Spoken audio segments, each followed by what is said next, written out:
What's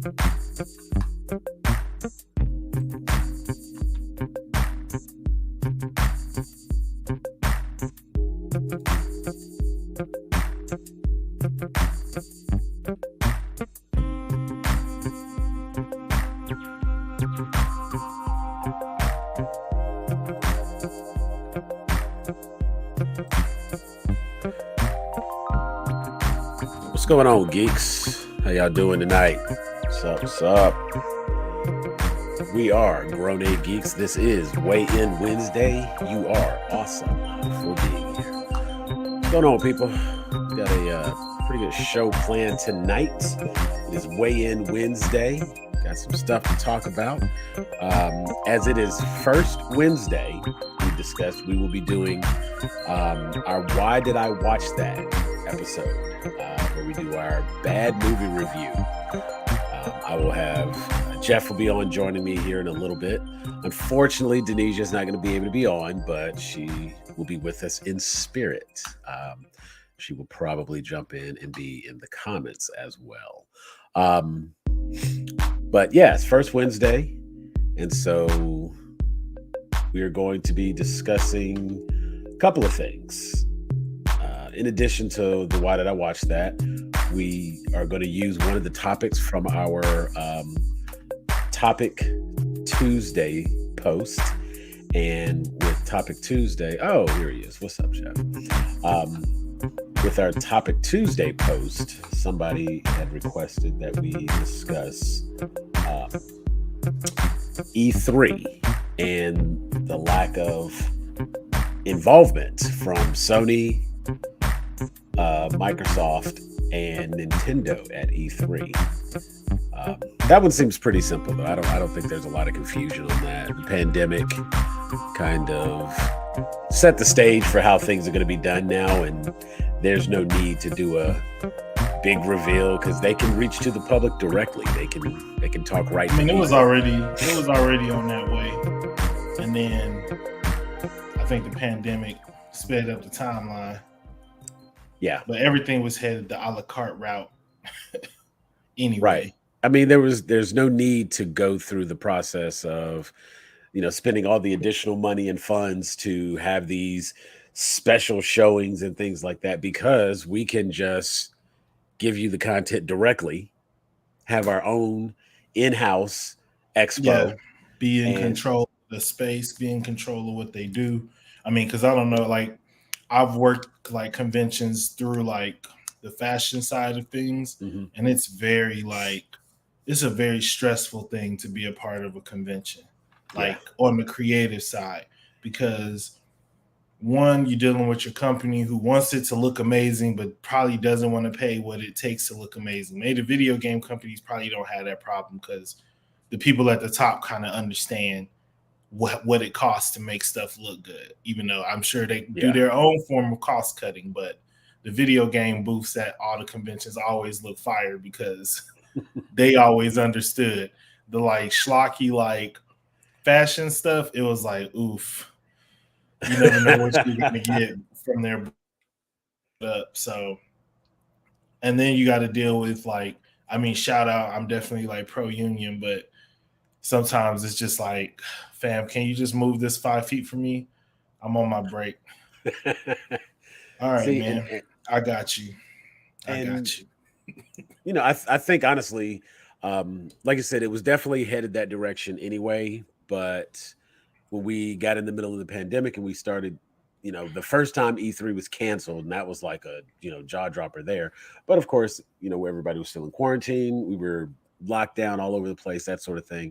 And so getting those directs, getting all of that content, seeing all the new games, all the announcements and everything that they did, having it come directly from the, the big three on their own. Sure, E3 will still have some of the independent companies. That'll still be a space in a location available for them. But Microsoft, Xbox doesn't need to go to E3. It's right. Xbox. PlayStation doesn't need to go to E3. It's PlayStation, and people are always going to have that content and support it to some degree. regardless of if they give the big announcement. And those, hardcore gamers already kind of follow and know what games are coming out, announcements. You see that first game trailer, we see the early play game footage and things like that. And we follow it and we track it until it comes out. And then we look at the reviews as soon as they hit, and we get an idea of, what we want to play and what we're gonna do. Um, Xbox still in the direct from Nintendo.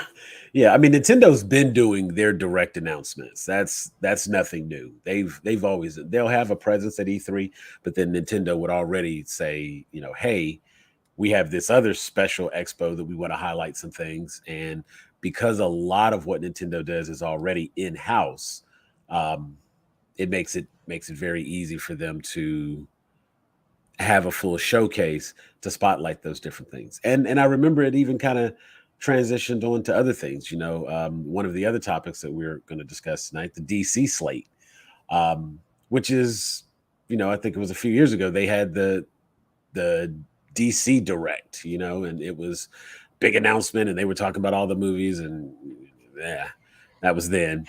It's Has interesting anything now. changed? I mean, it kind of, you know what I'm saying? It's like Oh, fam. it's honestly, it is exactly what you think it's going to be. And the only positive that comes Just from wait, it. just wait till we get to it. And Okay. then We'll, let's we'll, discuss it proper. we'll discuss it proper. Okay. So we will be talking about the DC slate, from Saffron and Gunn and their plan for DC Universe and DC Elseworlds. Anything that is not considered part of the main canon will be DC Elseworlds. We'll go down that rabbit hole here a little bit later. Um, but let's get into our special for tonight, first weigh in Wednesday. Why did I watch that? We picked the movie Barely Lethal. Jeff picked the It's a movie. movie so good, nobody else showed up tonight to talk about it. There just would have been so much, so much to say.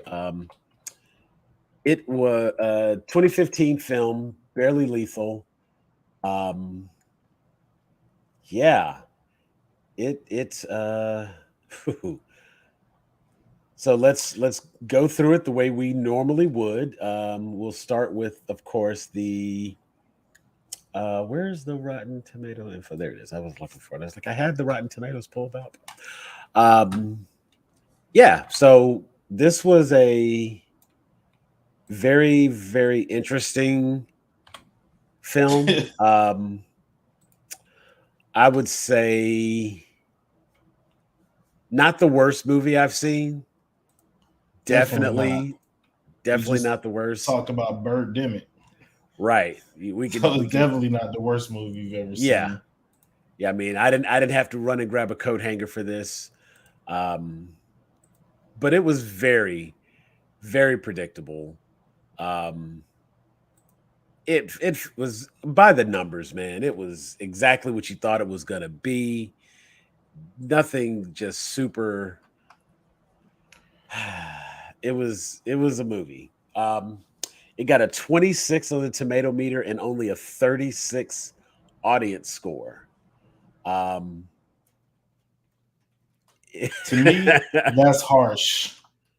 I will say, like, it could have been a higher score. It is not. We've seen some movies that are truly 26s, and this is not necessarily a 26. I feel like the thing about movies like this is unless you watch stuff with like teenagers in it, like CW stuff or anything like that, or you just watch like cartoons or anything like that. Like if you're an adult and you see this movie, it's kind of like people who didn't see the Goonies before they turned 13. It's like once Right. you like are firmly in the realm of liking girls and on the other side of all that, you're like, yeah, the Goonies are losers. But like when you see it when you 8, you like, yeah, like this is I want to cool. be a Goonie. Like, And so it was like I think that I think the score was a little bit unfair because it doesn't factor in the intended audience. It's And I like would definitely say that that's a fair assessment. because I feel like with Hunger Games and all that stuff, people like looking at all these YA titles and expecting it to like appeal to them too. And it's like this is a YA thing. Like the fact that you like Hunger Games, yeah. All right, so that goes in that comment actually goes into my thoughts on this movie. Okay, actually, I her next feel comment it goes into my thoughts, but we'll go with this one. yeah, yeah. I think that they had some tone issues and they had a casting issue. Not and which one you want me to talk about first? Go with the tone. Go with the tone because I think that casting can be addressed in a different comment. yeah, I think the casting kind of is part of the tone as well. I think that like had they gone more of a spy feeling movie, it would have made a little bit more sense tone wise. But it was like the score and everything was like felt very Mean Girls, but like this is supposed to be somebody who has not experienced these things before. So I feel like the score and everything should be still very like spy thriller. Even when you're watching like Mean Girls, it makes more sense for it to be like her doing intel and not having like this like kind of emotional response to it. Because then when she gets to the school later, she's having issues dealing with like understanding like social cues and emotions and all that stuff like around her. Yeah, So, but I think that that is partially just because of the casting and like as much as I like Haley Steinfeld, yeah, I think they should have switched her and Dove Cameron because Haley Steinfeld definitely feels more small town girl. She could have a little bit of an attitude, but she's going to warm up to you by the end of the movie. yeah, And she's yeah. going to have like the weird boyfriend who everybody thinks is a douche, but really has a heart of gold. And we've Okay. already seen Dove Cameron do like the whole action thing. Well, I saw it. Not a lot of people saw it because most people weren't watching Agents of S.H.I.E.L.D. by then, but she's done the action thing. And I think her versus, I think her name's Sophie Turner, Uh huh. that makes a little more sense in terms of intensity. You know what I mean? All right, now we're being disrespectful. But I mean, yeah, I think it did. It did feel like Kim Possible because it was because of the score. And they treated it like a bubblegum teen movie instead of taking it seriously like they did with like Hunger Games. Right. But I think also the fact that this was definitely presented as a comedy. Like this was a comedy movie. This was but when you take other campy comedy movies, something like a and I hate to use this example, but the first one that comes to mind, if you take Johnny Dangerously or Don't Mess with the Zohan or any of the other movies where you have a fish out of water scenario and have the spy thriller added to it. Yeah. Um, Get Smart, Spy. right. So there's definitely a way to do that and make But it like make sense. you take a movie like Spy though, and it's like that feels like a spy movie, and then something slapstick happens to But snap you out we of it. have You know like what I mean? we have like 10 Spy Kids movies to say that it can be done. And it can still be Right. targeted to a younger audience. And I don't know if that's just credit to Robert Rodriguez and that cast. I couldn't tell you anybody's name except for like, one or two people who, you know, like they get Sylvester Stallone to be a character. They get um Alan is Yeah, it but Alan that Cummings? world was clearly like they clearly went in like we're gonna make a fantastical world. Right. This one This was one like being we're trying to be set set in in the the like real real world. world, Right. and it's like, well, I need a little bit more like teenage Jason Bourne. And if they had done that, then it would have probably if they had gone in and not made it a comedy and not tried to play up more of the comedic aspects, then this could have Yeah. been a very serious, very good movie. And just like you said, the tone of the movie was, I won't say inconsistent, but it was off. Like, And and it could have had the comedic tone. I feel like what they should have gone for was like, I feel like what they kind of went for was like Charlie's Angels, but they just didn't get like the balance right with something. yeah, I Because you was getting a definitely, lot of La Femme Nikita vibes, like with yeah, the character that like you have all these young girls and they're trained, and you know they're orphans, and of course they're going to be brought up to be spies. And um there's the American version of La Femme Nikita. I'm drawing a blank on it at the moment, but uh even with that whole backstory and the way they're setting up the characters and everything, I definitely agree here. Denisha points out, definitely Disney Channel movie quality. And I was looking at it, this there were parts of the movie where I feel like it should have cut to commercial. And I wanted Haley Steinfeld to be like, I'm Haley Steinfeld and you're watching Disney Channel. You know what I'm saying? but Like, there's also like, it's because they don't make movies like this. They don't make like these tween movies no more. Because when this we is was true. growing up, we had like Blank Check, we had all the baseball movies, like Yeah, Rookie of the Year, A Kid in King Arthur's Court. Like we had like tween movies like this, right. where And like, now it's either kid movies, adult movies. There is no like in between. yeah, And this one really does fit as an in between movie. This is definitely like a this isn't tween worse than movie. major. This isn't worse than Little Big League. No, no, Little Giants, and it's right there in that same category. And honestly, that's why I say I can agree that the score could have been a little higher, because ultimately, I have to say it's not a bad movie. It's not a good movie, but it's not a bad movie. Yeah.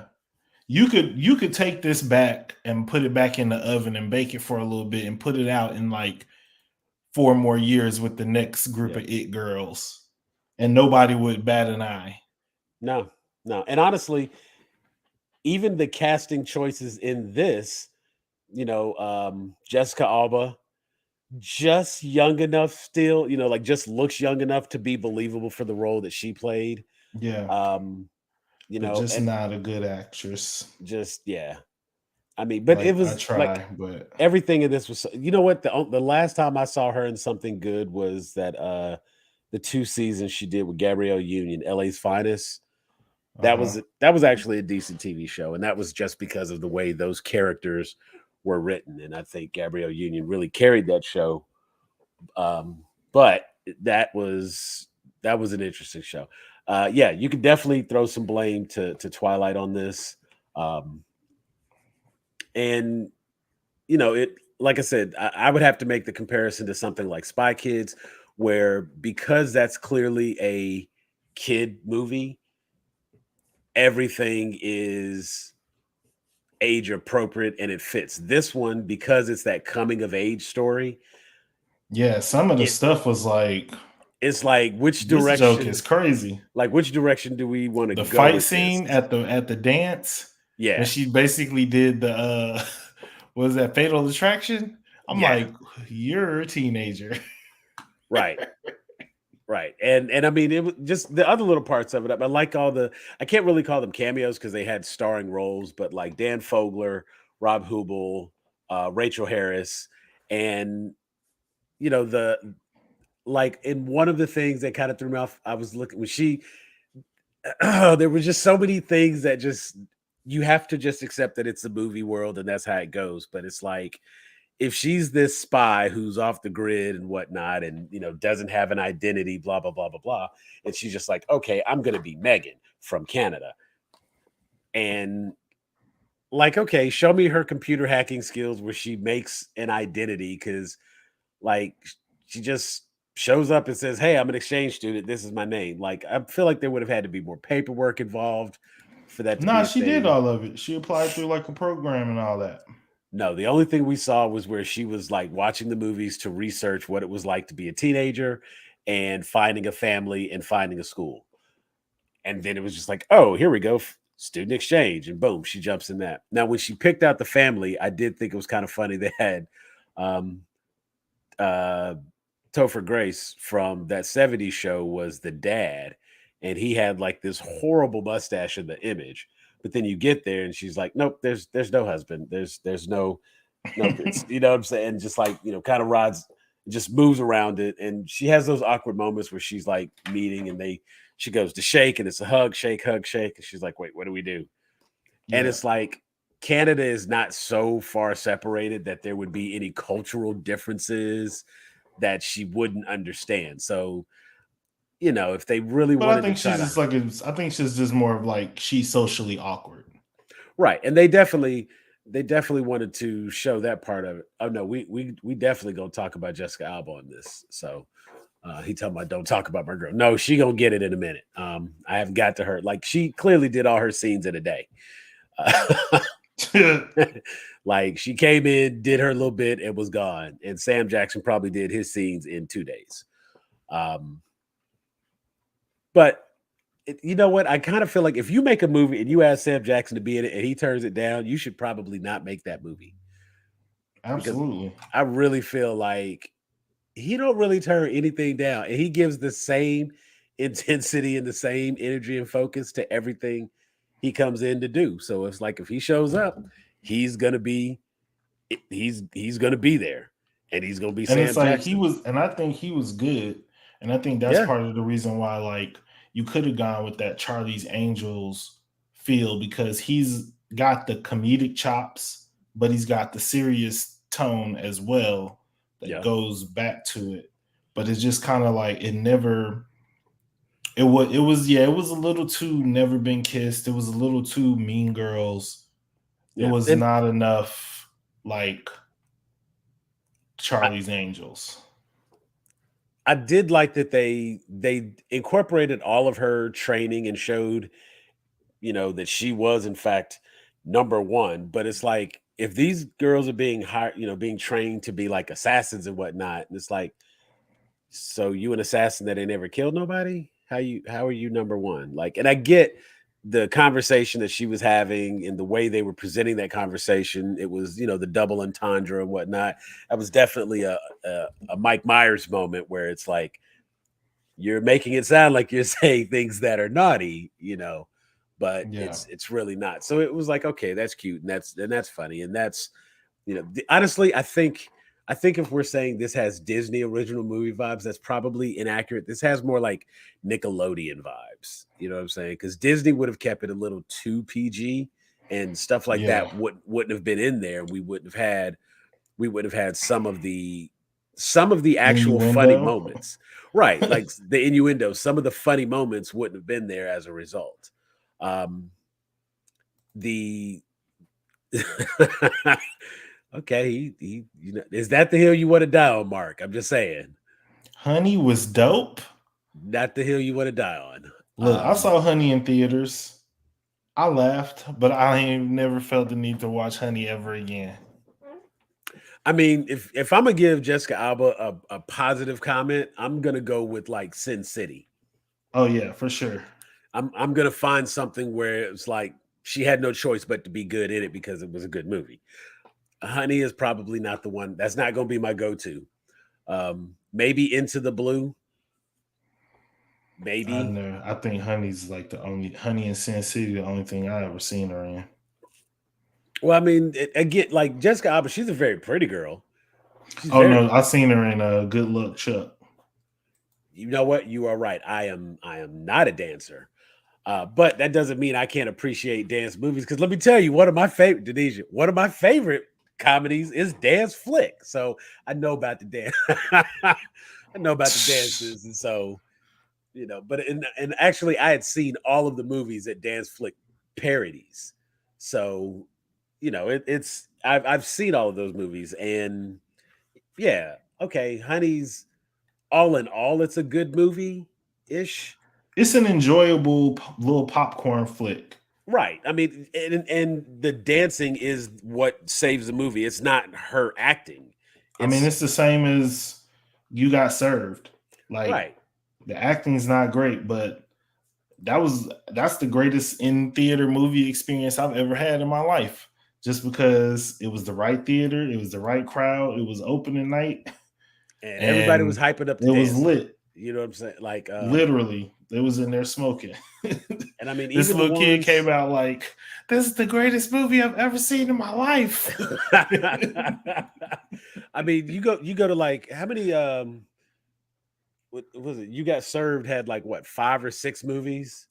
No, you talking about Step Up? Step Up. That's it, Step Up. And Moose was like he was doing his thing for a couple of movies. So, I can appreciate dance movies being dance movies. They fall into a similar category to like musicals. If you have good songs and good singers and the songs are relevant to the story, then you can like overlook that it's a musical. But if you go in and you want to see a musical, then it's going to be great. It's same thing. Um, but Barely Lethal. One of the first things that I noticed was this movie took like 10 minutes to come on. Yeah, When I hit play, who the hell made this movie? I don't know who made this movie because there's like 10 production companies involved. And because movies like, when you see like Touchstone Pictures or Universal Pictures and they do the little trailer, or not trailers, but the little intro at the beginning, this movie had like 15 different little segment intros. And I was just like, who actually made this movie? It's like in association with this studio, this film, that film. I don't know who made this movie. And I think they did that. Everybody had to take a little bit of the blame. And they probably just had to like, this was like a potluck movie. Everybody had to chip yeah. in something so that they could pay for Sam Jackson. They was And just so, like, "This should work. Why isn't this working?" And then right, somebody else come in like, "I can make it work." right. And And it's just like, everybody ends up having to share credit at the end. Um, and it's, like it's having the whole Spy Kids vibe, the way that it starts out and the story that we're getting from these girls. We see early on that Sophie Turner is quote unquote the rival to Haley Steinfeld's character, and they're number 83 and number 84. They only have numbers. So when you go back and you watch something like Hitman, and you see the way the children were trained from birth and watch them grow up, and we get the little time jump where they're little kids and they're older kids and now they're like the young adults that we see. um, and I'm guessing she was probably coming in as like maybe a senior in high school, maybe a junior. They don't really specify. They kind of leave it vague and open, and that's fine because it you wouldn't talking about in matter. this movie? Yeah. They were seniors. Okay. Because at the end, remember, she was uh, like, I "Tell don't me even know what what when college. they were Yeah. planning for the sequel." Right. They were like, what college is she going to? And all of her backup schools. The But also, boldness. Dove Cameron she does have the line. She's like, I've only got 84 days until I'm out of here. So don't ruin it for me. Just stay away. So yeah, they do clarify that it's seniors, but that's my point. Like everything, there was so much that was just forgettable in this movie. And they do See, a here's good what they job of should have did. showing what you Here's got. what they should have did. Instead of showing that cartoon at the beginning when they were doing the credits, they should have been showing the little girls fighting. Do all that during the credits. You can build a world like that. I don't need a Yeah. cartoon about what the world is like, and then you come out of that and then show me again what the world is like.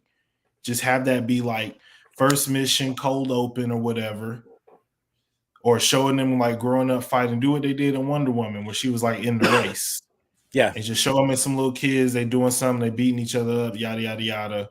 Show the title. Now they adults, and we move from there. And I mean, honestly, there's nothing wrong with the 5 years later. Yeah. You know what I'm saying? You throw it on screen and it's there. Yeah, I mean, they definitely need a better montage of.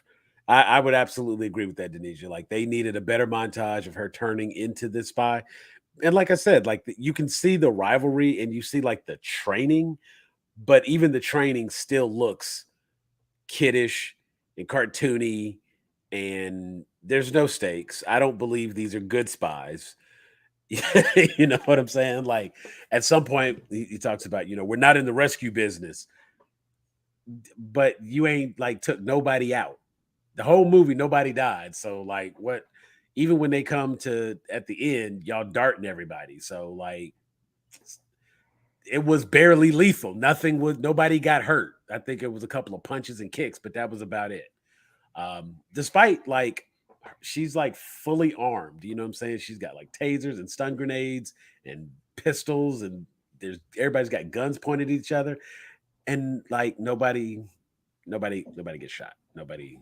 It's very very kid friendly in that regard. You know what I'm saying? And I mean, granted, it I was didn't mind that though, yeah. I was about to say, because I'm it like, is if this is PG a kids 13. movie, Right. And that's why I'm saying it was very kids friendly. And it was, it's PG 13. So it's okay. I think the worst you probably got with it being PG 13 is clearly her drinking the vodka and sitting in the tub with Gooch, you know what I'm saying? Or excuse me, what's his name? It's Brandon now, it's yeah, funny that because they always gonna make us, those odd couples that get together and you know what I'm saying, it's like, oh look, yeah. he was good all along. Like you said, he was good all along. Every couple in this movie was wrong. Yeah.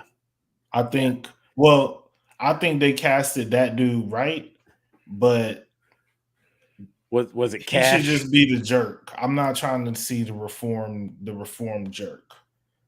Right. And then for it to be the reformed jerk with, one of the main characters, and she Yeah, like once she comes out of her shell, that's when they can all get this is the first together. thing she this like you telling me this is the kind of guy, this girl who's so judgmental and she's been so on top of everything this whole time. This is the guy that gets her to like open up and come out of her shell.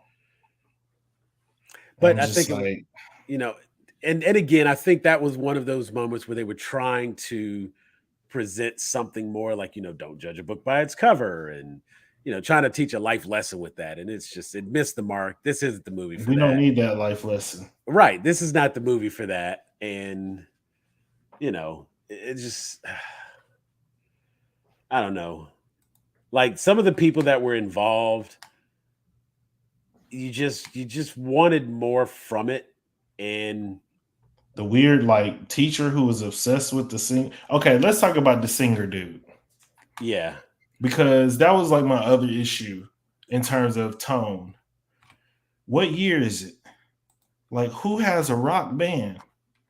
And what school is excited about the kid at school who has a rock band? And I could see if it was like I'm a DJ, or I'm a like makes I would do I sing R&B or pop or something like that. But I was just like, But this is for middle-aged women. there Hence again, his 5 o'clock shadow. right. You know what I'm saying? Cash was clearly a 30-year-old pretending to be a high schooler. You know what I'm saying? And was given some like I needed more scenes where like the mom character was making comments about Cash and be like, what about that Cash guy? He seems cute, you know what I'm saying? Or something like that. I mean, it probably would have gone a little creepy, so I'm glad they didn't do it, but that would have made more sense. And I think that probably would have gotten the laughs that it was looking for. Well, That one clearly, teacher yeah, was that dude was. that one I don't even teacher understand what. I don't understand what the point of that was.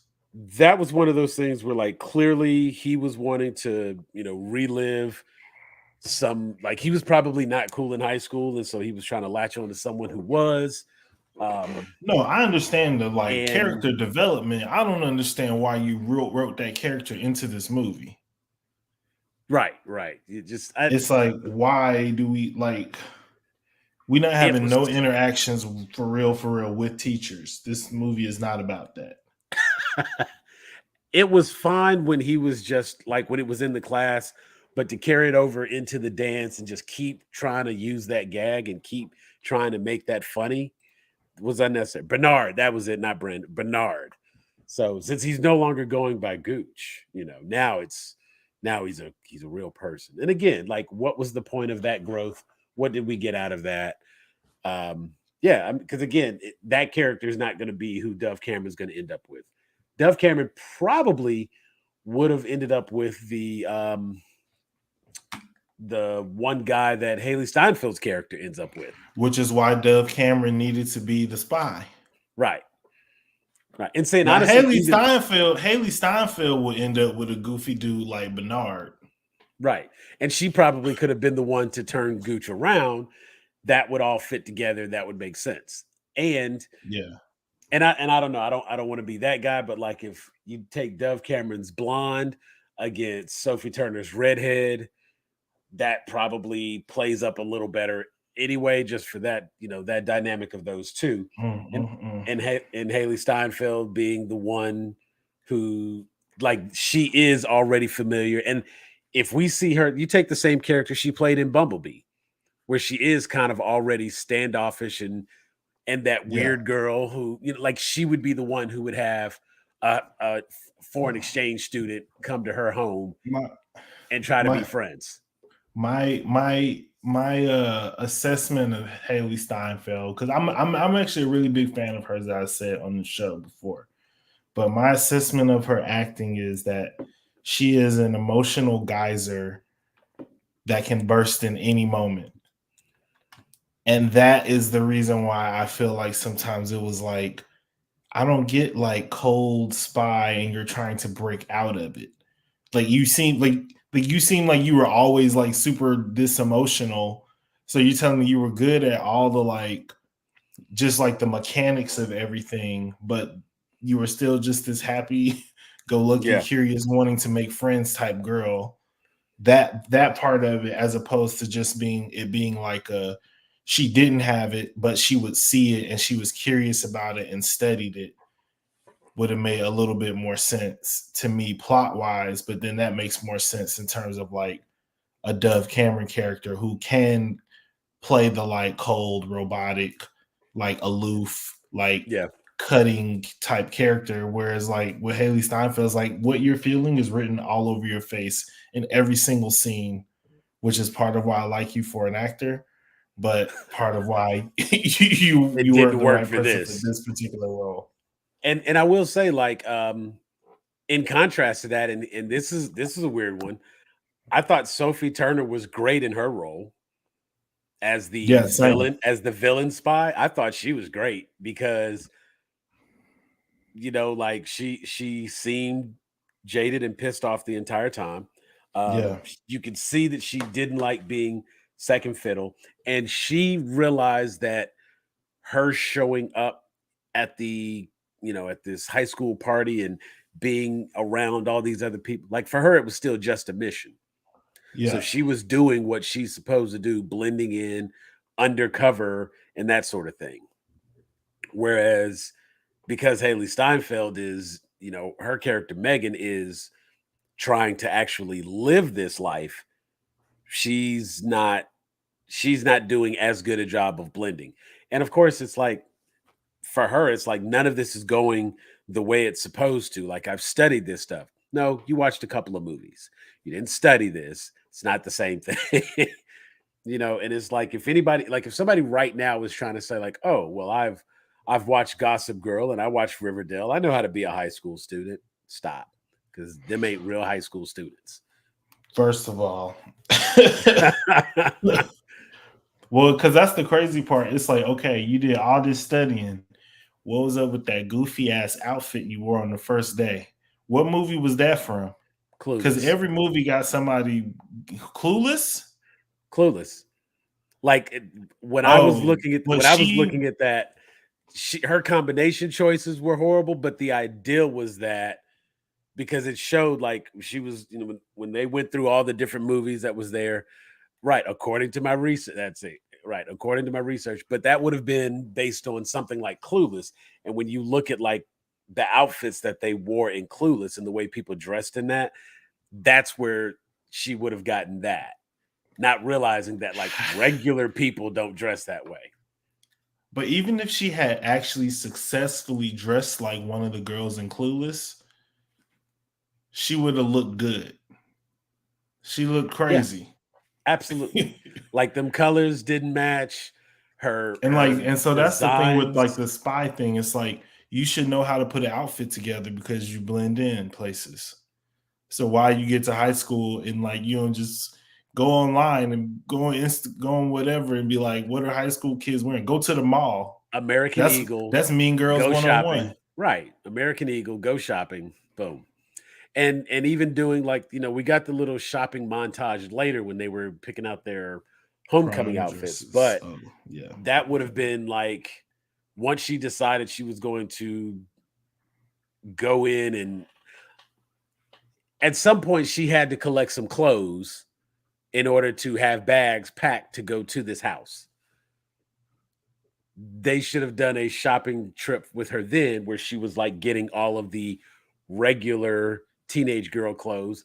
And that could have been a whole, what I'm saying? Like, since they wanted to have all these random comedians, her being in the store, like trying to figure out what to wear for her first day of school, that would have been like a whole little moment they could have put in, and it probably would have worked better for this movie.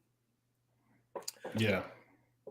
Again, just the way this movie progressed scene to scene, every time they did a cut to another scene, I felt like it should have been a commercial break.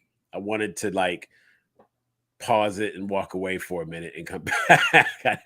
I mean, but it's like there's a lot of movies like that. Like I feel like that when I watch Coming to America now, because I've watched Coming to America with commercials so many times that if I watch it without, I'm like, oh, this thing it just keep going. Right. Like where the break, like, no, I normally go to the bathroom right after that scene, but Right. yeah. And so I don't know. This one, I look at it and I say the positive in it, huh. All right, this is what I'm gonna say the positives are. Okay. Sophie Turner, Yes, Sam Jackson, the definitely. lady who played the mom. Yep. Rachel Harris. Um, the idea of a secret spy orphan school that trains teenage assassins. That idea in and of itself is a good idea. But Yeah, maybe like how it was executed, not so much, but that is a good idea for for a like teen movie okay, type okay. thing. I mean, 21 Jump Street was a good idea when it was a TV show. It was a good idea when it was a movie. 22 Jump Right. Street was pushing, like, we milking this cow a little bit. But see, because it got away from what the first one was. Like the Right. second one was like we could get a helicopter and we could do this and we're gonna have a party on the beach and everybody wants to be in it. And it's just like, okay, but Right. We didn't have to like have any you didn't red-ring have to have moments. all that. Yeah, you Yeah. just told a good story. You know what I mean? Right. And I feel like with this, it's kind of like they had a good idea, but they didn't flesh it out necessarily into the most cohesive story. Right. I mean, And I honestly, think there were no real stakes in this movie because right. I genuinely don't believe that Jessica Alba's character would have taken the time to go back and track her down. And what a horrible spy she is if everybody can find her so damn quick. Like, you know what I'm saying? Like I mean, you she was there for a while. She couldn't help that, like, she went viral overnight. Well, yeah, yeah. And okay, and the viral video did play a big part in everybody being able to locate her, but it's still, I don't think that anybody would have wasted the time and energy if she's this big deal person who was able to get out of custody of this organization. She's not going to waste time going to this little town of Newton to take out that character.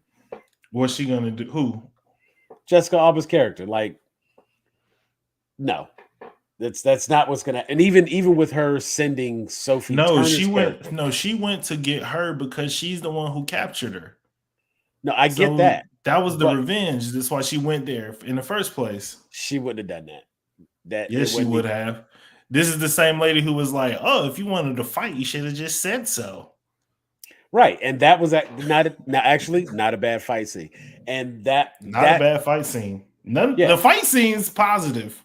right. That All was the a fight plus. scenes, all the action, car chase, all that positive.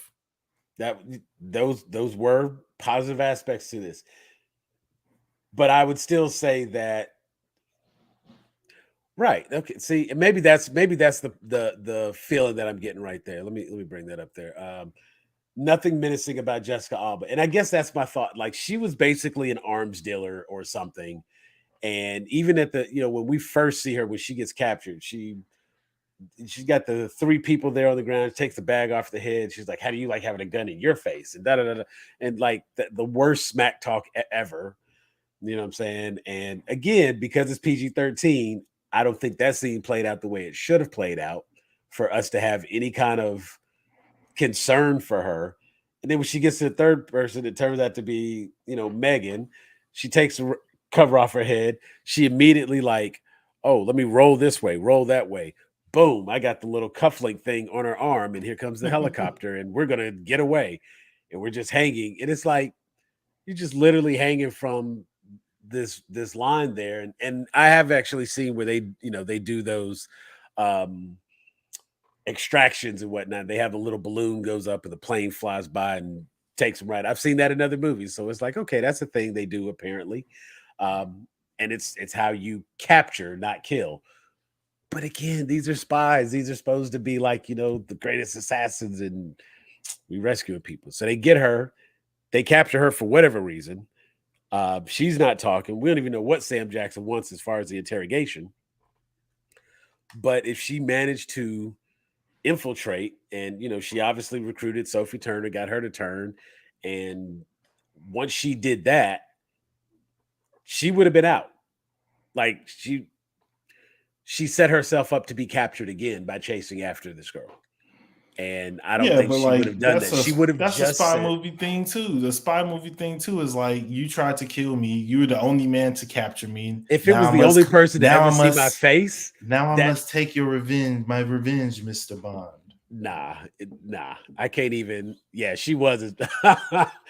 Yeah, Charlize Theron. But see, that's also when they started making the Fast and the Furious What? spy flicks. Time out, man. This is not what this episode is about. Cause Charlize Theron was not bad in the fast. She's bad in the Fast and Furious movies.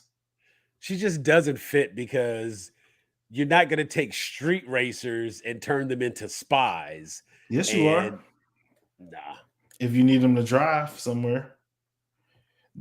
Look, these maybe dudes if we're ran going with around. Triple X or something, These that's one dudes thing. ran away from. These dudes ran around the world away from all these people. Never really got caught until they decided to do another mission in Brazil and all this other stuff like that. Like, if you can get those people on your side, you absolutely do. Right. It's like Catch Me If You Can. He spent all them years running from them, and what they do? Hire him to show them how to catch other people like him. When we get Kurt Russell in there, we get Mr. Nobody, and what I'm saying, we start getting into this high stakes spy world. Okay, now I'm gonna I watch love it. every Fast and Furious that come out. Okay, that's a whole different genre of movie. It's something different. And I think the comment here, like Charlize Theron in those movies, just is a really weird fit. She's a very like she just doesn't seem to mesh well with the other characters in the show. And she's supposed to be like super threatening, and she's not threatening at all. I never fear for anyone's life when she's on the screen. And it's Yeah, just but it's kind like, of like this. That's the oh, this girl. oh wow.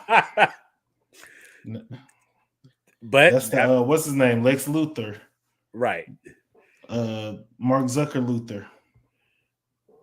Yeah, just you got to do something weird with the character, and it's just like he doesn't seem menacing, and that's what it is. And even here, Jessica, all about family. You know what I'm saying? Like family's most important. Never mind, I got a whole brother that I don't even talk to, but it's all about family. Not my It real is. family, just other family, the people I choose to be family with. That's what's going to be important. Yeah, Jessica Alba, not a strong showing for her in this one. Um, the interaction between her and Sam Jackson, I feel like that was probably Sam Jackson was able to bring that out of her. So maybe she could be a better actress. That little scene, I could tell that there was more to it, and I knew right then when I saw that. Of course, just it was so predictable. I was like, oh, okay, so she used to be one of them. She used to be a Prescott, right? Yeah, oh, yep, there it is. She's number one. How about Okay, that? but Sam, imagine being a 10-year-old girl and you never seen a spy movie before. And Your jaw's on the floor. again, I am saying I get it. It was I have watched a lot of movies. This was clearly not a film that was designed with me in mind. It just happened to be one that I watched. So I get it. And that's what I'm saying. Everything was by the book. It was very predictable. It was exactly what you expected to be. That's not a bad thing. It follows the formula and it followed the exact formula it's supposed to follow for this kind of movie. However, if you've seen this kind of movie, you're not going to be surprised by a lot of stuff. You know what I'm saying? Now, the people who are looking up to these girls, yeah, it's going to be brand new for them. My nieces will probably love this movie. Yeah, you should show it Absolutely to them. flip over it. You know what? I You may should ask actually them to. You should ask them to watch it and tell and them see what they think. You know to what? see what they But see, think. my nieces are like 6 and Nah, 4. Like, you know what I'm saying? oh, But I never mean, mind. They too young. yeah, it's like not quite here, not They're quite still at there. the. I'm gonna try this at school age.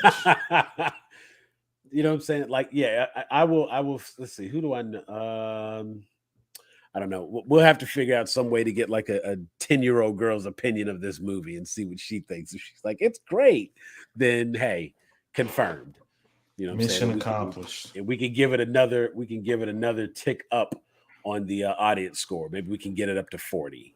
Because I feel like I feel like that kind of plays into like some of the conversations we have about animation too. Even going back to like Velma and the joke like that was in there about like 420 is just code for adults who like cartoons, and it's just like Right. the way we talk about like children's programming, especially in that age, it's kind of interesting because this is called your formative years for a reason.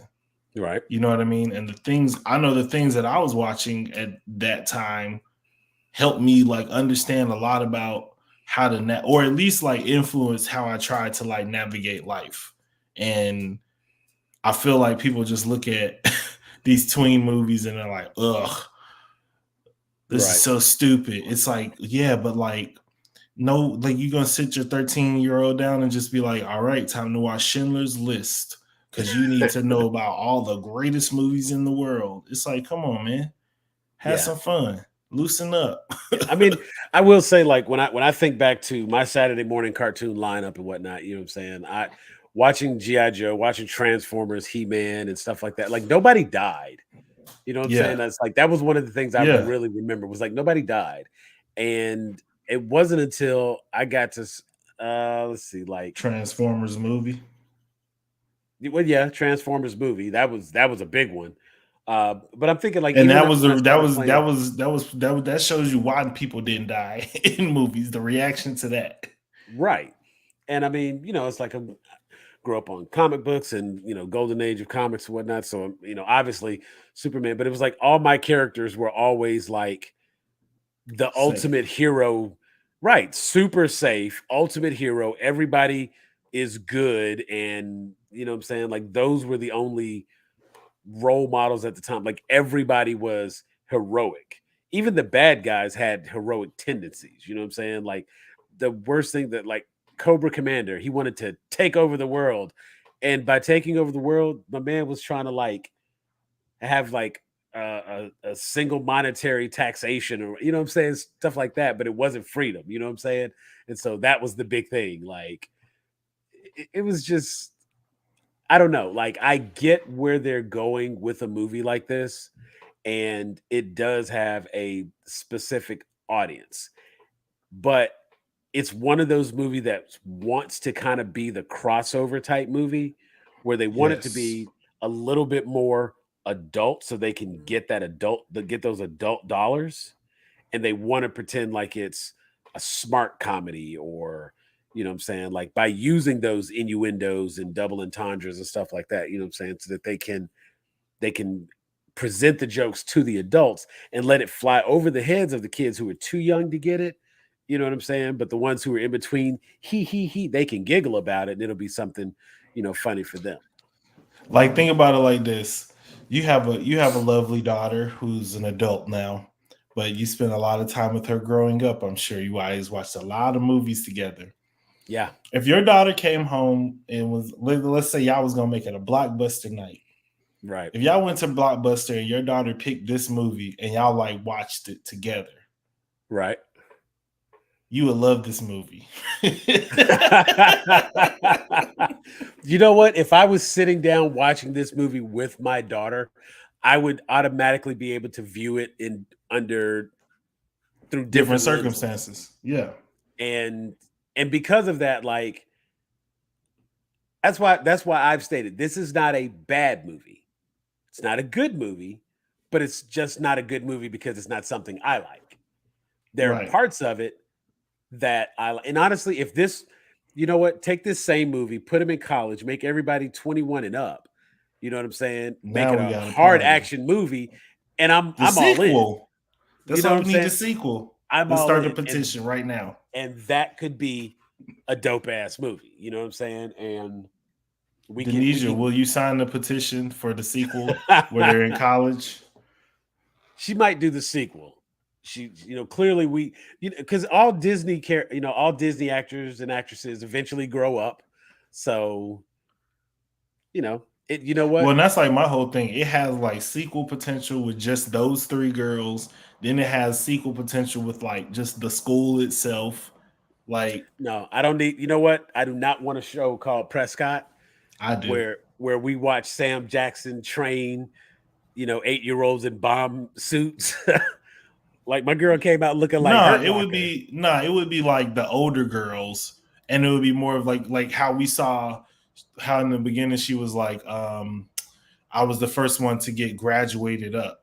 So it would be more in that like high school range of like, all right, like everybody's trying to like earn their way out of the like high school program and into being like a field agent. Okay. So we go from Spy Kids to Red Sparrow. Pretty much. I mean, that's what this is. It's basically Black Widow, the Black Widow program. Black Widow Jr. And They should have got Scarlett Johansson to play the Jessica Alba role. now that could have worked. Ooh, she could be the bad guy and the villain. She could be Sophie Turner mama. Ooh. See, okay, wait a minute. Let me get my notepad. We casting. We making a whole new movie now. So we would have to come up with another plot. Now, you know what? We keep Sophie Turner as a rogue agent because she's already out. Since Kate Blanchett. There we go. So we could get Kate Blanchett in there.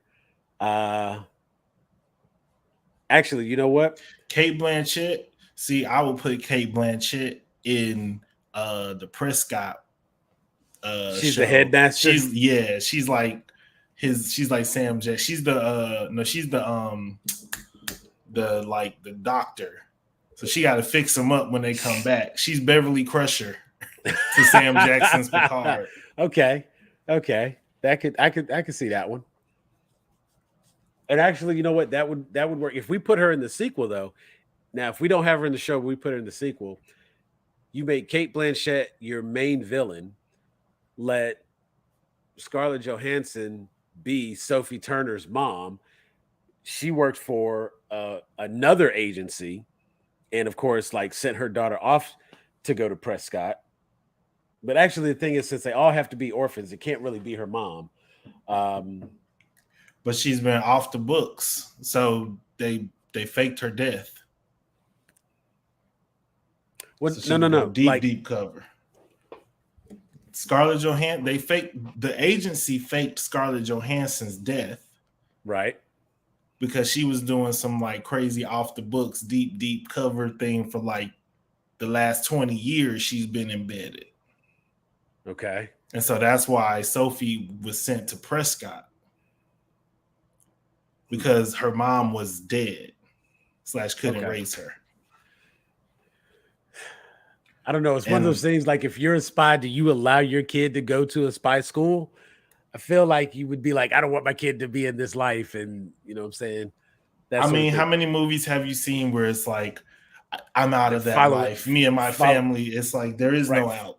Follow my parents' footsteps. You know what? While we're at it, we might as well go ahead and cast like we have to get all the old spies to cameo in this movie. So we got to get like Matt Damon to be in this for something. We Um, gotta have he Cameron could be somebody's Diaz, father. Yeah, like got to have Cameron Diaz, Drew Lucy Barrymore, Liu, Lucy Liu. Drew Barrymore. Like I said, we got to get all the spies. Not it's not. Is it The Jane voice cast Fonda? of Totally Spies. Nah, it's not Jane Fonda. No, it's I think what? who you're thinking of passed away. Farrah Fawcett. No, not. I know who you're talking about as far as the original. Oh, I gotta look up this movie because it's the American version of La Femme Nikita. The first thing came to mind was Jodie Foster, and it's not Jodie Foster in that. The Femme Nikita movie. So let's go with that, and then we will say American La Femme Nikita and see if it. Here we go. American version La Femme Nikita. Point of No Return. Thank you, Bridget Fonda. Mm. Bridget Fonda. That was Point of No Return was the movie I was trying to think of, and it's Bridget Fonda who's in that. Bridget Fonda and Gabriel Byrne, of course. Gabriel Byrne is the one who he's like her handler and whatnot. And that's one where it's I think another movie it was referred to as The Assassin. Of course, that's a Luc Besson film, and you know we can't even be happy with Luc Besson no more because he weird and do stuff. But that would we could All get her. these dudes is weird, man. Yeah. Yeah, I mean, like he did the first one, La Femme Nikita, and so like that's his French film there, and that had the girl who was in that. She could even be in it, so why not? Yeah. So we'll get Bridget Fonda, and like I said, we get all the old spies and bring them back in, and we got to get the Carla Gugino. Carla Gugino. Gugino. Right, because she was one of the parents in Spy Kids. Oh. She was the mom in Spy Kids. So like, yeah, I'm with it. We could definitely work it out, and we'll figure out how we get all these people. I don't know where this budget is coming from. I mean, there'll be cameos. Half these people will sign on just to reprise those roles, and pay them a couple bucks for a day of shooting. Whatever Jessica Alba got paid to be in this, that's what we'll pay him, because like it obviously don't take much. Man, she a producer on that movie. She getting back in clearly. I don't know what they pulled in terms of budget, because I don't even, I didn't even look and see what the budget was on this. Barely Lethal. Let's see. It had a budget of 15 million and it did 933,000 at the box office. Didn't even break $1 million. I don't think it was really widely released though. I don't remember seeing a commercial for it. I don't remember seeing the movie poster for it.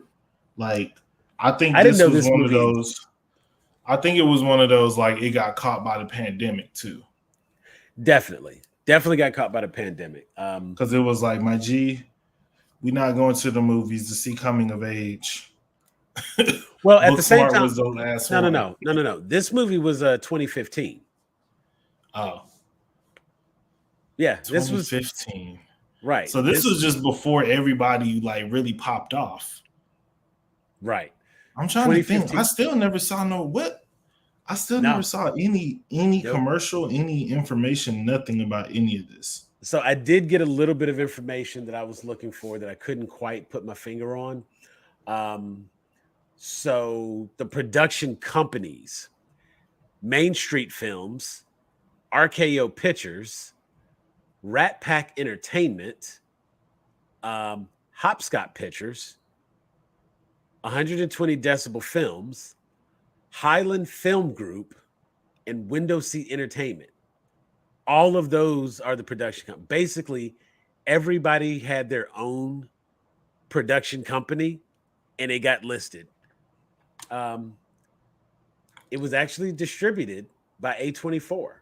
So I thought there was a chance. I was like, maybe Jeff is fucking with me. This is going to be a really, really good movie. Because I saw A24 at the beginning, and A24 is known for some really good stuff. They've I mean, like, they've also I been think this known is for the some kind of crap. movie. I think this is the kind of movie that, like, I think it would be easy for a lot of people to kind of do. I wanted to do it on the show because I feel like it would be easy for a lot of people to kind of just look at a movie like this and be like, the movie sucked. But it's just like, we talk about things a little bit more in depthly. And Yeah, I and was kind of wondering, just, because I know I'm the like teen guy and I like kid stuff and teenage movies and all that stuff like that more than probably anybody else in the group. But yeah, I was just like, this feels like it could have been something. Like, I get it's that ready for what a this great space is sauce. not what this Lawrence Taylor is not Haley. like what it is, but it could have been something, right?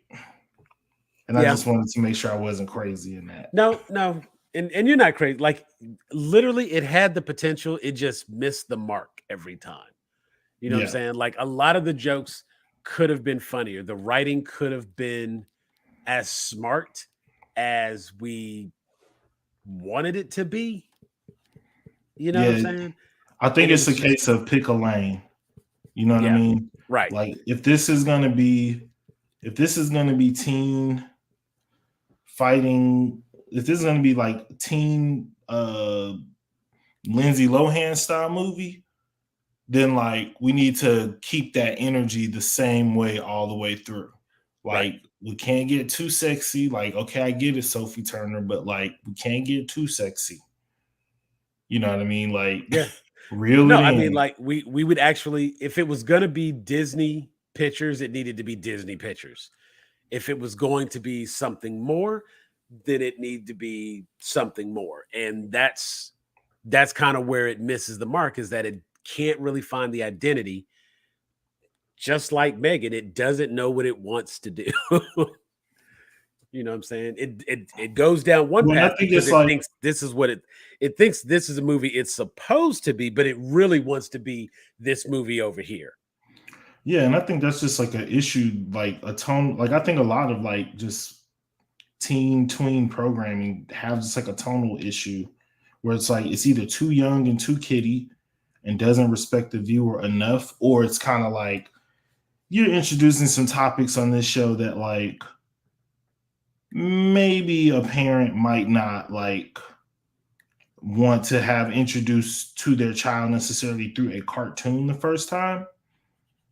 So then you're just like, all right, like, and I'm talking about like social stuff, not like how people live their lives. I'm talking about like fighting and like when you Right. watching like even a superhero show. Like, I had to realize like I was watching Superman the animated series, and like my son would be like watching with me, and then my wife was like, "There's a lot of like shooting and blasting in this show," and I was like, "Oh yeah, maybe I shouldn't watch this with like my 5 year old because."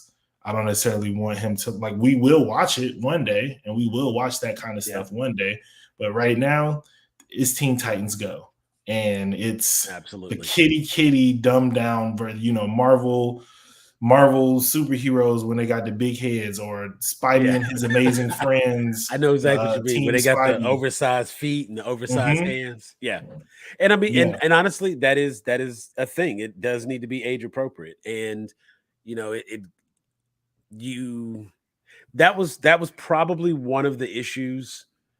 Um, like I said, if this movie, with them being seniors in high school, like of course it could be like, okay, we're watching the girl Liz drink. And her mom is basically saying like she's been a stick in the mud the whole time, and she's like, you know what, maybe you should go to this party.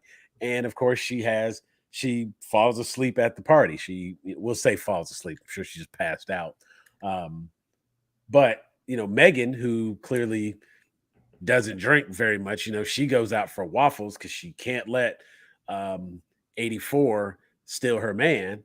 And while she's out, like some artwork gets done, and and she also has been taught like no attachments. So she doesn't know like you don't leave your friend at a party because she's from a family where it's like, yo, you better she'll be get all back right. to the helicopter. You better Right. get to the chopper because We that's where I'm we going. exfil in five. You know what I'm saying? Wheels up in five. Right. And and like you see, she was like, I made sure she was safe. She had a pillow. And it's like, but the And thing like is, that's the thing I liked about this too, because it's like those are the kinds of things that like I think a lot of people in my generation and probably like yours and whatever the overlap is, we learn some of those social things from shows we watched because our parents weren't just like, yo, I know y'all gonna be drinking. If anything goes down, all y'all make sure y'all get home. You know what I mean? right. Like a lot of parents and people weren't having like those explicit types of like conversations. So we was No, we had to see figuring it like out on our own. we saw what happened when Eddie Winslow got locked Right. up, and we saw what happened when Will Smith and Carlton got locked up. And like, I know that you didn't contact their lawyer because I'm their lawyer. I know you didn't contact their parents because I'm their parent. You know what I'm saying? Like, Yeah. it was those moments. We saw what We happened saw what when happened when you go down to the pool hall. right, you know what I'm saying? And even going back as far as like, we saw when DJ and Kimmy went to the party, and you know what I'm saying? And Vanessa. Oh, Blossom and Vanessa Six. Huxtable. Right, when Vanessa got drunk, you know what I'm saying? Like all that stuff. And if Vanessa we went to go, Baltimore.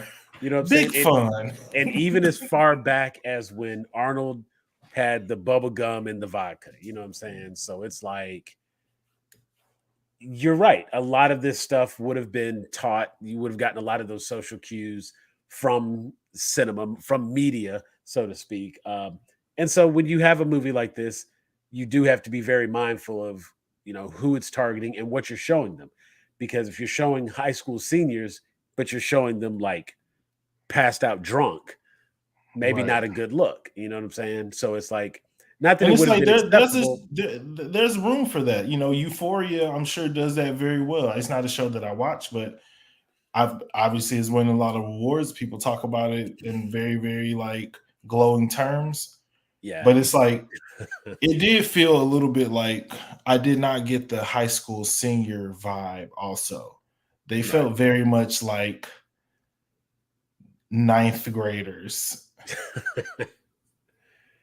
it Yeah, yeah, Like her absolutely. feeling like a ninth grader makes sense, but kind of like everybody else, Well, that's why I was saying kind at of one point, if it weren't for those like specific moments where they addressed that she was a senior, there was nothing else in the movie that identifies or outlines or indicates that they are seniors or that they are that old. And even then, you really don't hear discussion about age. You don't hear anybody say, well, I'll be 18 or I'm 19 or, you know what I'm saying? Oh my God, he's 17 and he's the best. Like, you don't get any of that. It's just, so it's like there's this, you have to kind of like fill in the blank with their ages. And that's fine. And so it's one of those things where it's like, it, again, it's definitely a detractor. The tone of the movie was inconsistent, and this movie was undercover. Like it really wanted it, just like our character Megan. It wanted to be one thing, but this is the kind of thing that it was, and it didn't know how to be true to itself. Um, some great action scenes, and Sam Jackson, Sophie Turner, great acting from them. The guy from Balls of Fury was just like the weird teacher, Mr. Drum. Could not weird. figure that out for the life of me.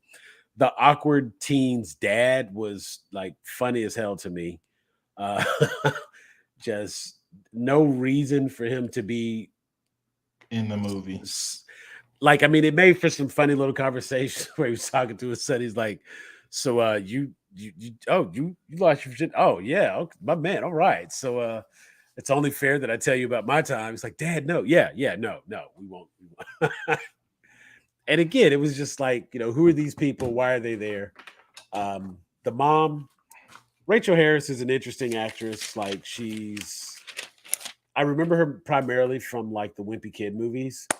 Um, and I remember her being on Suits. Um, she's got that I don't know, she gives like the librarian vibes. So she's, you know, Yeah. She's like, she doesn't seem like she would call the manager on you. she does not seem like she would call the manager at all. And it does seem like when I think they got the right person when Sam Jackson's like right at the end. He's like, she's like, yes, this is my house, and he's like, well, I have to debrief you. Ooh, well, I haven't been debriefed in some time. Like, okay, yeah, yeah, get you Right. some, and literally that's kind of what you're expecting, and that's what they give you. So some of the casting was definitely in place. Um, you know what? The having Steve-O from what's that Yeah, that's another one where it's like, oh, did he put in on this? right, you know what I'm saying? Like that was random as hell to have him there as the torturer Bruno or whatever. Or no, Pedro. Um so I mean there are a lot worse movies out there. This one, it could be something. It could be something that you watch just because, just because. Not the worst thing ever. Um I do feel like this was probably like a direct to video. Yeah, You know what I'm saying? Like it actually it did come out. It did release in theaters, but I feel very strongly, it was an in and out. yeah, And it was and probably just like select theaters in like New York and LA. right. And it's really weird because this was actually Direct TV Cinema was one of the distributors. So that to me feels like that's, a pay-per-view exclusive kind of thing. So it's like this was probably doing like same as like they do movies now where it's like you can watch it at home and in theaters. It released the same day. Yeah. This was probably like even though it was in theaters, it was probably available at the exact same time on demand, Direct TV. It just seems like that kind of movie. But why did I watch that? You're welcome. Yeah. So we gotta pick another one now. And Denisha can pick. it's on it probably is on Denisha right now. So we'll get with Denisha. We got a month. We first Wednesday is our why did I watch that episode? So check us out. March first Wednesday in March we'll come back. We'll have a new episode. Why did I watch that as part of our weigh in Wednesday? Um, but that was barely lethal. Whew. I mean, I don't know. Maybe we should just go right into like Spring Breakers next or something. You know what I'm saying? Because I'm thinking like A24. Let's just stay with A24, and what is that one rated anyway? Nah, that might. Well, let's see. 20. I need the Rotten Tomato page. Here we go. Spring Breakers. Huh. Nope, that says Spring Break. I want Spring Breakers.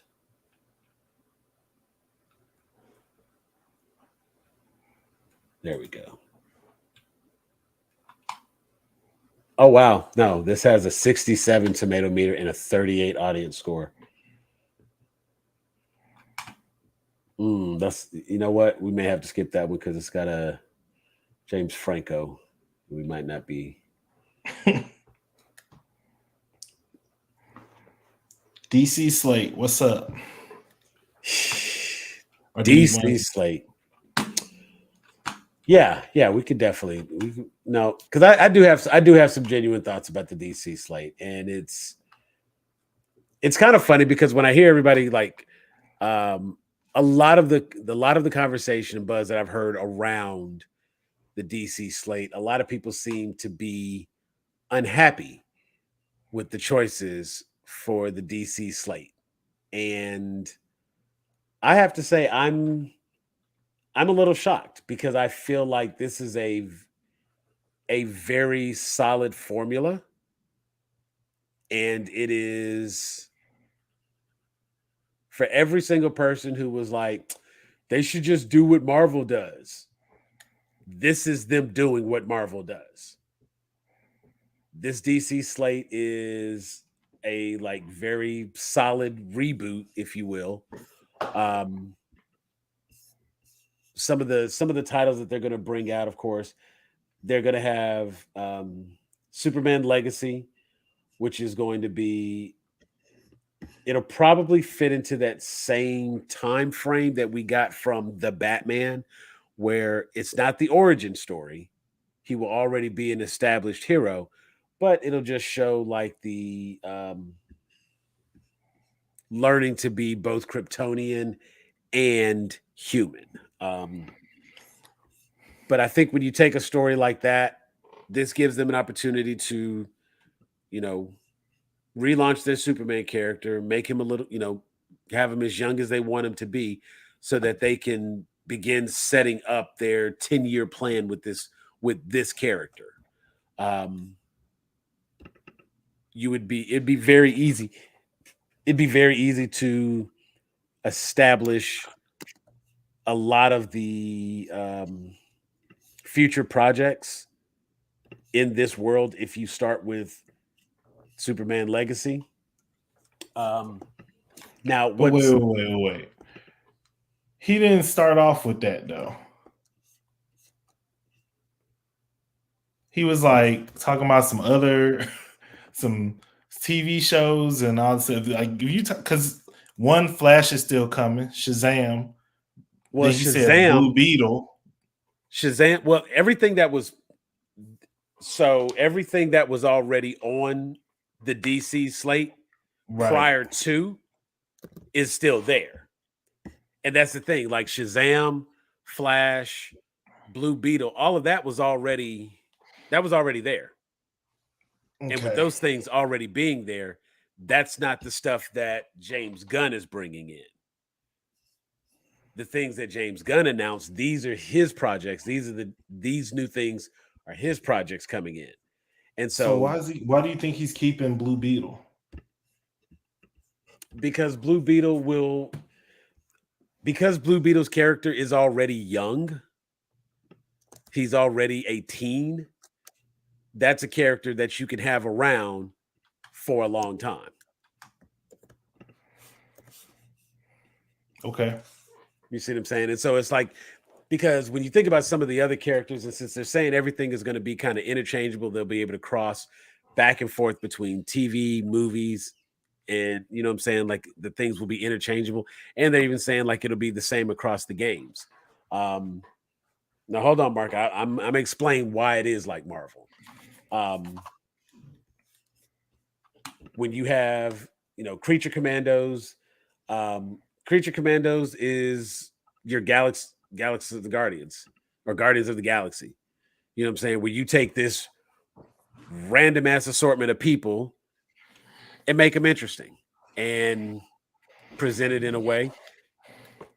You look at what James Gunn did with Guardians of the Galaxy. We love those characters now. You know what I'm saying? And I'm not gonna sit here and pretend like the only one of those people I knew was Nebula and Gamora. You know what I'm saying? I've never read a Rocket Raccoon comic book. I've never read a Groot comic book. Couldn't tell you nothing about that. You know what I'm saying? And he's already stated that Flash is going to be the reset button. And so the stuff that is coming out is already coming out. That is what it is. The stuff that he's doing, that's going to be where they kind of start over. So we're going to get But isn't wait, I'm gonna find the slate. Because I feel like isn't Blue Beetle after Flash? in terms of when it comes out, yes. Okay. In terms of when it comes out, as far as release dates, yes. Okay. And so I'm with you as far when you were saying like he's starting with Blue Beetle. James Gunn is starting with what James Gunn is doing. Everything that was there before is still there, and Yeah. he's gonna figure out a way to make it all work together. But they're gonna do what everybody's already been saying they should have done. They're gonna take Batman, Superman, and Wonder Woman and make those tentpole characters. And I think just the way that they're going to do Brave and the Bold, Are you reading it now? Yeah, because when you say, because I don't, no, you go finish your sentence, because then I'll follow up with when you finish. Okay. When you have the Brave and the Bold story, since they're going to use essentially the Tom King run for that Batman storyline, it'll have Damian Wayne, it'll have Bruce Wayne, and watching them go forward, but they'll take the same formula that Brave and Bold had in the animated series, where it will have like guest stars essentially, which will be a way to introduce all these other characters. So if you want to bring Green Arrow in, boom, you can do an episode with Green Arrow. You can do an episode with this hero, that hero, that hero. And having all these team ups allows you to introduce lots and lots of characters. And that could be like, the early stages of getting us to a Justice League Unlimited size group. They probably won't go that big where they have that many characters, but it'd be pretty dope to like some Easter eggs to have them on the Watchtower and showing some of those characters kind of in the background, just knowing that they exist and they're there. But you start by getting your main characters in place. You get some of these obscure stories so that you actually have like good content being put out that people are interested in. Like I said, the Authority, that's Wildstorm. You know what I'm saying? Bringing those comics characters in and taking a whole different universe and bringing that into the main DC realm and making that part of DC canon gives you a different, like a different version of characters. Now, I watched something somebody said. There's a guy on TikTok that's pretty famous for his comic book opinions, and he ripped every single option that was out. And he's like, everything's been done. Everything's been done. At this point, he's not wrong.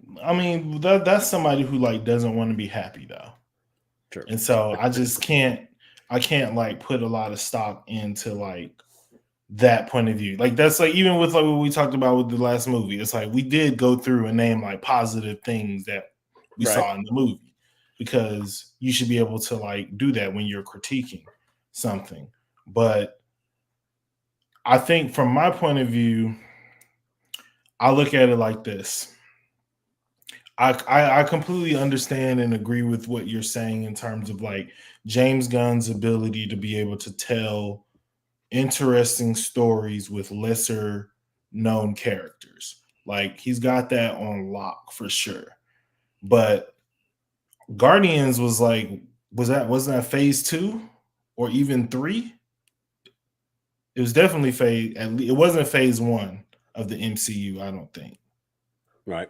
But we're And I also think with and so with that, it's like the MCU was developing with like quote unquote lesser known characters only because there were more popular Marvel characters that they could have been making the movies with, right? right. So they worked with what they had. I'm looking over and I'm just kind of like, okay, like I guess personally I wanted a hard reset, but I get it. They're like they're too far down the rabbit hole with this Flash movie, I guess, to like let it go for whatever it means, and for whatever reason they're holding on to it. There's some logic behind it that I don't quite understand or agree with. I'll be completely honest. I'll probably just wait for it to come out on HBO Max. I'm probably not gonna like use any of my spending money to support that. But I just think that when I think about it, I kind of look at it like DC I look at all these things like a house, right? Right. Like DC is one of those houses where you walk in, it's like it's got good bones, but it needs to be like stripped down Right. and like built back up. And so I feel like when I look at you saying like, okay, like we're stripping it down, we're gonna start over, but then I like walk in and you're like, this is the same. It's like you want to put the same chandelier in this house, even though like, so if you put the same chandelier back in, that's going to affect like how The you have to lighting in this decorate room. around it. and Yeah. how it's lit and all that other stuff like that. And I guess I would have liked to have seen just like some more foundational things like set first. But I guess I'm always gonna be the one of like, you definitely need to have your core four. I'm still not a fan of them using Flashpoint to reset the universe at this point, but I've accepted that that's what's happening. So it is what it is. I just worry that like this is one of those situations where like if they're not like laying the foundation properly, we know how like fans can be. We know how people can be. Like James Gunn hasn't really dealt with this because he's been taking like the lesser known characters that nobody really cares about and making them interesting. He Right. hasn't dealt with Batman fans. He hasn't dealt with Superman fans. He hasn't dealt with Wonder Woman fans. He hasn't dealt with people who hate Wonder Woman. You know what I mean? Like there's going to be a lot that's happening with how the foundation is going to be laid, and I just don't think it's one of those things where like the first thing you should have been talking about was Superman. Like don't even present it to me in chronological order. Show me a map at the end that show where everything is coming. But the first thing I want to hear about is Superman, Batman, Wonder Woman, and we can talk about how the Wonder Woman thing ain't even Wonder Woman. That mascara. We talked about that on our episode of Therapy about Wonder Woman, Yeah. about how like she was the only one that didn't get a cartoon. She's the only one like, but Her you telling me first you're movie gonna was make the her a found? animated movie. Yeah. Yeah, you gonna tell me her you gonna tell me her like she's foundational to you, but like everybody else is getting movies.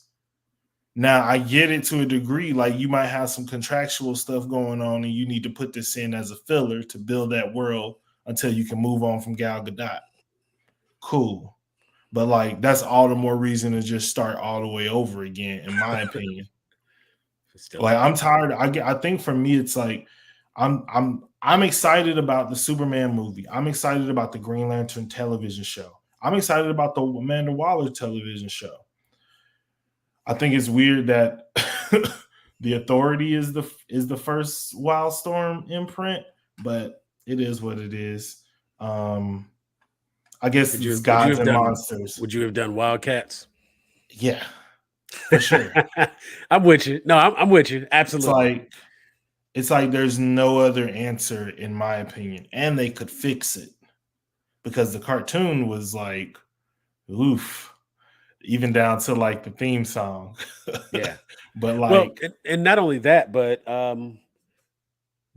the characters from Wildcats have already crossed over into DC yeah, canon. So yeah, having to and I, bring the Authority over is different because now you're having to make adjustments where Wildcats were already canon. yeah, So yeah, and I mean, I'm just kind of like, all right, man, like, who is the person that is like that is that is so obsessed with Booster Gold? Like, I've been hearing about a Booster Gold movie for the past 10 years. Like, I just don't. I'm not saying never, but now, like you're establishing your universe. This is because think about it like this. This is how you're establishing your universe, right? We're gonna have a okay. new Superman. We're gonna have a new Batman and a Robin, Damian. Which so I'm assuming Dick is out somewhere. Dick Grayson's out there somewhere. If you're at Damian Wayne, then yes. So we can assume that he's in the universe somewhere, but we don't know where he If is on his journey. if they go canonically, if we're up to Damian Wayne already, and don't get me wrong, Damian's hot right now. Like No, I know. Damian is like he's everywhere and he's hot, and everybody likes Damian Wayne because he's a little asshole, but he's also a very interesting character. Yeah, So he makes for good yeah. TV. He makes for good But I'm anime. just, but I'm thinking about foundationally, like right. So All right. when you leave out of this first phase, this is what you're gonna have in terms of chess pieces on the board, right? You're gonna have Batman, Damian Wayne, Superman, Booster Lanterns. Gold, 2 Green Lanterns, technically for this Earth, Amanda Waller. Because we don't know if this is the same Flash is coming back. We don't know who Right. Wonder Woman is going to be. We just got like the lore. And then Supergirl. So like Okay. Supergirl's getting her movie before Wonder Woman is getting her movie, but Wonder Woman is going to be foundational to the new DCU. The logic for me is not logicking, and I think, and then Swamp Thing, and like that's where I get like, come on, bruh, like.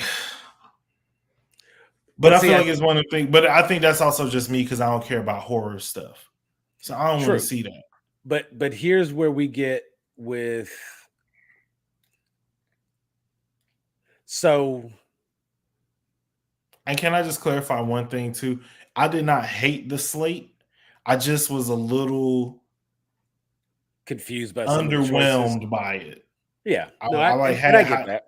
and I think part of it was the presentation order. Because when I'm excited to hear what you about to do, the first thing I'll hear out of your mouth, I don't want it to be Creature Commandos. Right. But so this is how when I was listening to it and I watched James Gunn's like what was it like a 6 minute video or whatnot where he talked about the DC slate and the exciting news and let's get into it now. Um the very first thing that comes to mind is like they're talking about like the time period that they're talking that this is going to take. We're hearing this and we're thinking, oh, okay, this is going to be, as you put it, this is like the phase one. First of all, I don't hear them or I'm not thinking in terms of like they're going to have 5 phases, just like they might have 3 phases in this bitch. You know what I'm saying? Like one, two, three. Because given all of the projects that they're already saying are going to be interchanging and crisscrossing and back and forth, that right there immediately says like, okay, obviously some of this stuff is going to take some time, and these are the things that they are telling us about. These are things that they have announced that's coming. There Okay. could be other things that we just aren't hearing about because they don't have, like they haven't thrown the dart at it to say that's the project right now. um and so when we look at the audience that's going to be watching Yeah, this you said content. chapter one, Gods and Monsters. Right. But to your point, it may not be everything that's a part of this chapter. Correct. But it's a lot of stuff in here already. It is. Yeah. It is a lot of stuff because, but also think about it. The audience that's going to be watching this has probably already sat through 25 Marvel movies, has probably already sat through 10, 15 Marvel shows. You know what I'm saying? Yeah, but Marvel earned that. So Marvel didn't come out no, just here like, what, but here the point that I'm making. I'm not talking about who earned what and the respect of it. I'm saying that you have a more intelligent viewer now. no, I'm not saying Marvel earned it in terms of the respect of it. I'm saying Marvel earned it as in they made one thing and they made it really, really good. And then that made it so people wanted more of the next thing. As much as James Gunn is trying to do his best to like, because and I think that's part of the frustration. It did not feel like it does not feel like a clean break from like what's already been going on. So I'm very interested to see just how much of the DCEU is going to like end up muddling its way into like what's already going on. And if that's going to affect like how people even receive it. Because I want like I'm thinking about it in terms of like I want it to work. Like I'm not coming from no standpoint of like I'm just want to be right about it sucking. But I'm just looking at the I'm just looking at it from the standpoint of if once you start connecting and using some of the same people and this and that, it don't feel like necessarily like this clean break. So when people come into it, are they coming into it the way they come into something with Marvel, where it's like the last one was good, so I know this one gonna be good too because they have a track record and a standard? Or is it like, oh, I'm coming in and it's Ezra Miller, so you know what that means? Well, I Hot dogs in the pocket. I can't predict the future, obviously, True. but I will say that from the look of things, if we know that they're going to tell a Superman story and they want a younger Superman, they're going to have to cast a new Superman. We Oh know yeah, that yeah. no, and we know that we're going to get a new Hal Jordan and a new John Stewart, and we know that we're going to get a new Batman. I do not see old Flash coming into that mix. I hope not. I mean, it wouldn't make it wouldn't even make sense to do that. I know. You know what I'm saying? And But DC has done even a like, lot of things that don't make sense.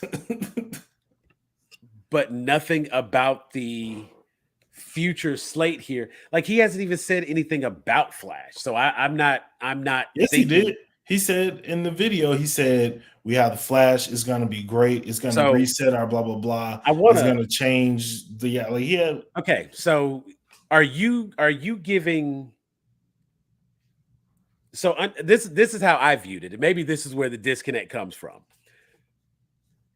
Only the new stuff that he announced is the stuff that I'm crediting to James Gunn and Peter Safran. No, but what I'm saying, well, okay, well, so, but what I'm saying is when James Gunn says this movie is going to reset our universe, it's that becomes issue zero. So And so it's built, it's still part of it though. It's built off of that. Like whatever Flash does to reset the universe in that movie is what every other movie is going to be based off of foundationally in some way. but It's a un, but un, cornerstone movie. but until we see that movie, we don't know what that's going to be or what's going to happen. Just Right. And from but what I'm saying, because I don't just know. from what little bit has already been leaked and available and whatnot, and spoiler alert, it is very clear that that movie is going to open up multiverse. And I genuinely think, and this is an early prediction, take my first piece of red string. I think what's going to happen is we are starting off essentially on, Earth 1, and this new DC slate, the new DCU, is going to be Earth 25. So that those things that existed can still exist and they can be over there. And we can let those contracts expire, run out, do whatever. And then everything that happens moving forward is over here, and that's going to be Earth 25. Because the only way that I think we may run into some concerns or issues is going to be like if we have if I'm not mistaken, they cut the Supergirl stuff out of the Flash movie. If I'm not mistaken, I think one of the reports I read said that they've cut the Supergirl stuff out of the Flash movie. They cut some of the other cameo stuff out of the Flash movie. Reason being is if they're about to do a whole nother Supergirl movie and they don't use the actress that they used for Supergirl in the Flash, well, wait, didn't we just have? So you go ahead and now you clean this movie up so it can be finite. It can be done. It can be set off, and it can be over there. That way you can like burn the ends of that and let it be. Now, I when hope he so. started when he started talking about everything that they're going to be doing going forward, because he did address and he did announce, he talked about Shazam, but I mean that movie's literally about to come out. No. I'm not faulting him for that. Like none of the stuff that's already made. But I am looking a little sideways about Booster Gold. Like it's a little early for him, champ. Like who are we like we could probably name 10 DC characters right now that deserve a chapter one like HBO Max show before we even got to Booster Gold.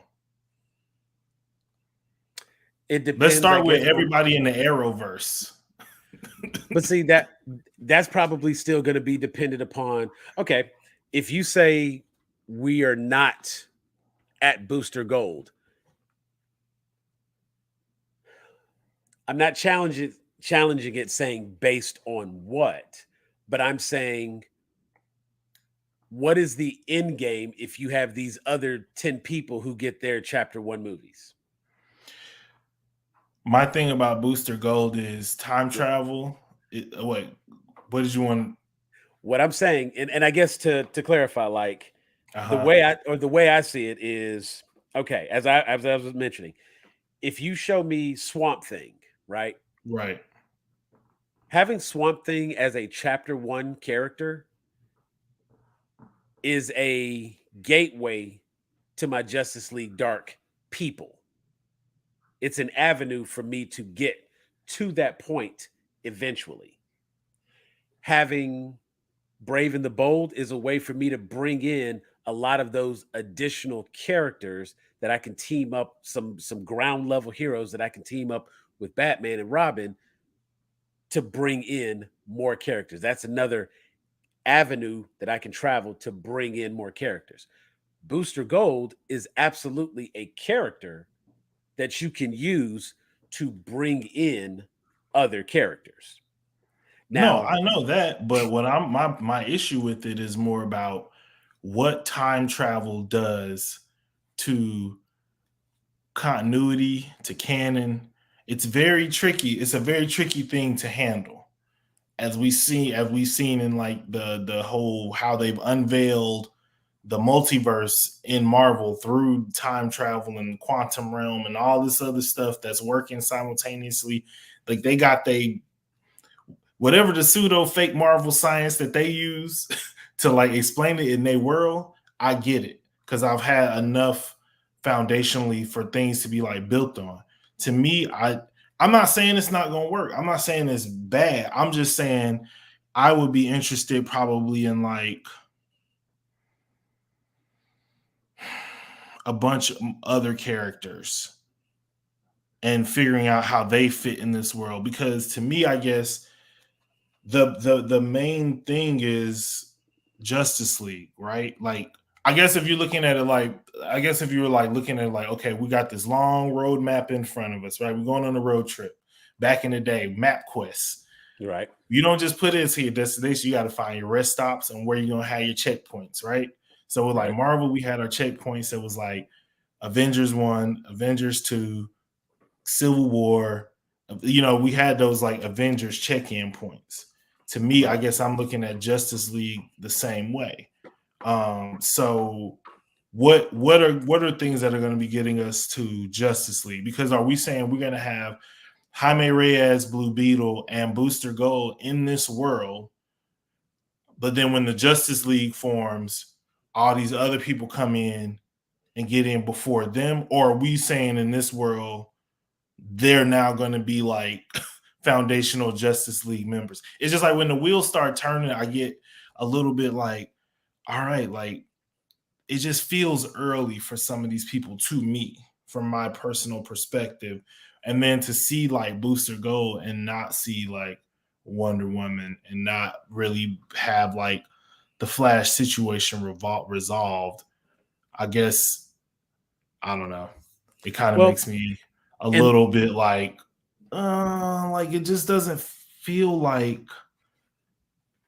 and I and I'm I trying to get past the fact that it's not what I would do, and I'm gonna give these movies a fair chance when I watch them. and I But I accept just that. And I absolutely accept that. And the thing is because I know that like I have to go in early saying that like well they're not going to take my advice. So let me see what they doing. Let me see if I can, get on board with what they're trying to do. Um and it's like, while Booster Gold is a time traveler, most of Booster Gold's stories are present day. yeah, You know what I'm saying? Like, so it's one of those things where it's like, and I'm trying to think of a like another example, if you will. It's basically like he was sent from the future, and now he's stuck here. yeah, it's sliders, And so, except only one portal. right. And so the thing is, I don't fear the time travel as much because I don't think we're gonna have like we will see it that one time maybe. All right, here's how I think it can work. Booster Gold actually is our like Dorothy, Okay. and the DCU is like the land of Oz. And so like he kind of understands how things work, but he only understands how things work in terms of like I read about this in a book. Right. And so I think you can learn a lot about the world in that way, I think. Or it's gonna be like Quantum Leap, except he's stuck basically in a new Right. time and he's trying to like figure out how to like maneuver and stuff. So yeah, I mean, yeah, it can I work. mean the basis of the character was because he was from the future, he had future tech and he had, he's a regular dude who has a bunch of Yeah, cool gadgets yeah, and knows when things are going to happen because he basically has a Ziggy that has all of he has the sports almanac and he's just going back in time to play the yeah, numbers. That's yeah, it. And that's what makes that character work. Now, when he gets here, he realizes that, instead of being a selfish, self-serving, like I'm in it to make all this money, he actually ends up like doing good and helping people and stuff like that. And there's a whole like build up with Ted Cord, who is the original Blue Beetle, which that could get into something right there. But it's like I look at these as the pathways and the foundations that they lay, as opposed to. But you did answer the question I was asking earlier. Like your end game is Justice League; those are going to be your checkpoints. And I'm thinking like, you know what? We saw the potential that it doesn't have to be Justice League. You know what I'm saying? Like but what else would it be? Like what else would it like? Because also I guess is because he said that so they're gonna look at the cartoons and use those for inspiration. So at some point, I need a slow motion walk with silhouettes of Superman, Batman, Green Lantern, Hawk Girl, Flash, Martian Manhunter. That's it. that To me, I that's get the you. end goal I get let's see, you can't like for phase posting right one. over there. You know what I'm saying? Like I assure you, I have the Trinity, and then right below that I have the Justice League poster right over there on the wall. So I absolutely get where you're coming from. And I know what you mean, and I know what you're talking about. And even in the, like when they tried to do the Justice League and the DCEU, you know what I'm saying? Like even then they still omitted Green Lantern. You Yeah, know what I'm saying? and it shows Um, a fucking Easter egg of a Green Lantern dying. you know, um, having the ring fly off, and you know what I'm saying? Like, but I think too that kind of plays into like my point of why it worries me a little bit that they're not just like having like kind of a clean or I'm curious about how clean the break will that the Flash movie will be that like how clean is that break going to be because we've seen how shoot, I just had it in my head. It was some other franchise where they were, oh no, it was a DC thing where they were like, they just kept like trying to, they tried to have the Christopher Nolan stuff be building towards a Justice League. And then the only thing that popped off was the Batman movies. Even though he was involved with Superman Returns, but everybody act like he wasn't around for that. But Christopher Nolan was part of that too. And it was boo boo to a degree. But once they were building towards Justice League, then because then that's when the Ryan Reynolds movie came out, and they kept instead of just resetting, they kept just trying to like, oh, if I just do this, like I can catch up, I can catch it up, and it's like no, no, no, no, no. You can't. You got to like stop, start over. When it's not working, sometimes you got like it's like with me when I'm drawing. It's like sometimes you just got to be like, it's not happening. crumple Use this a new piece of piece of paper. paper and Yeah, start again. And I just wonder, are they still coming in trying to like fix that one little thing, or are they just like, I need to just take a new approach to this with like a fresh piece of paper? No, and honestly, I believe what they are doing at this point because we have another season of Peacemaker.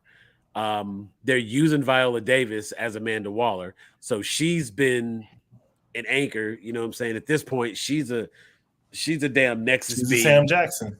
Right. Well, I mean, not only is she a Sam Jackson, she a Nexus being because she gonna be the same Amanda Waller in every universe and it's the same Amanda Waller in both Suicide Squad movies.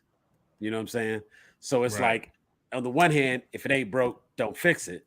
You know what I'm saying? And they kept Margot Robbie to be the same Harley Quinn in both movies, but she was the same but different. You know what I'm saying?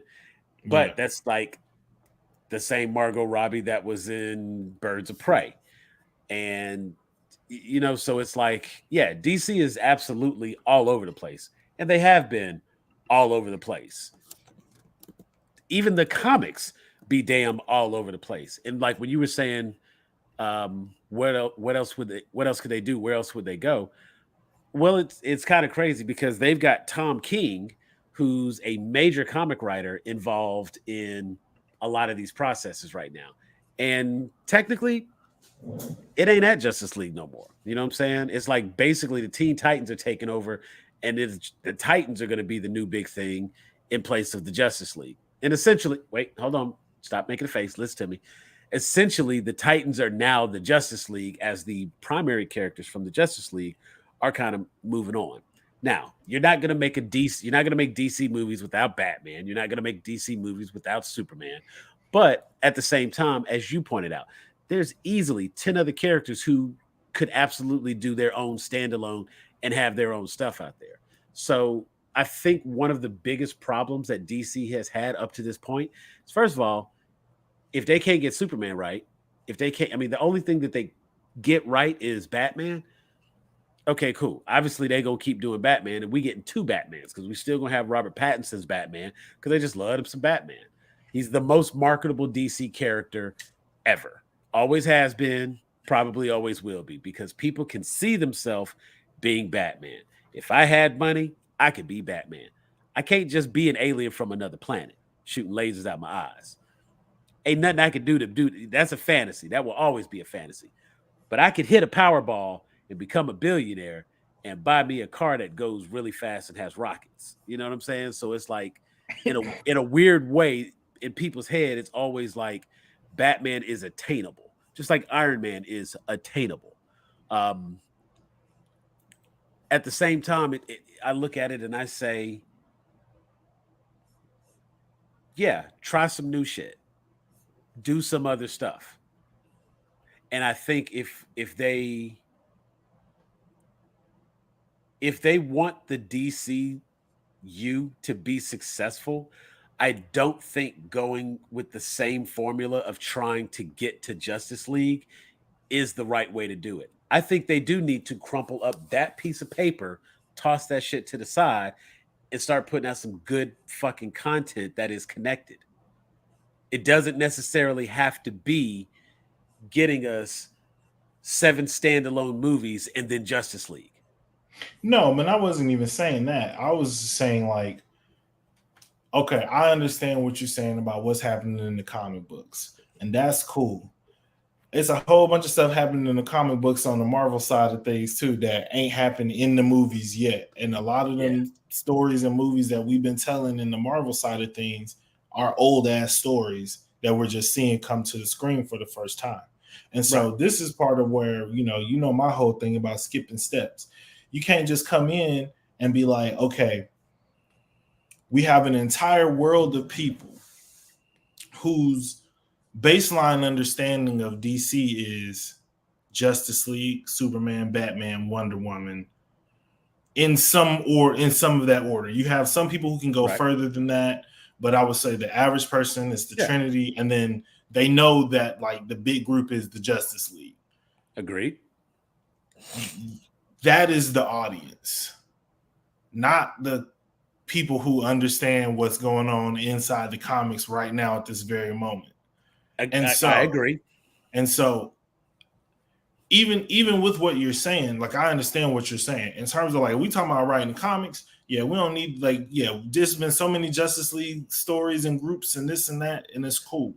But if we're talking about a movie where you still have to make billions of dollars, like there's still the expectation of the Justice of DCEU movies making the billions of dollars, and there's still the expectation that okay, like if you're doing this right, at some point it should lead to Justice League. I'm not saying at the end of phase one we walk away with Justice League, but I'm saying at the end of phase one, I need to at least understand that it's possible.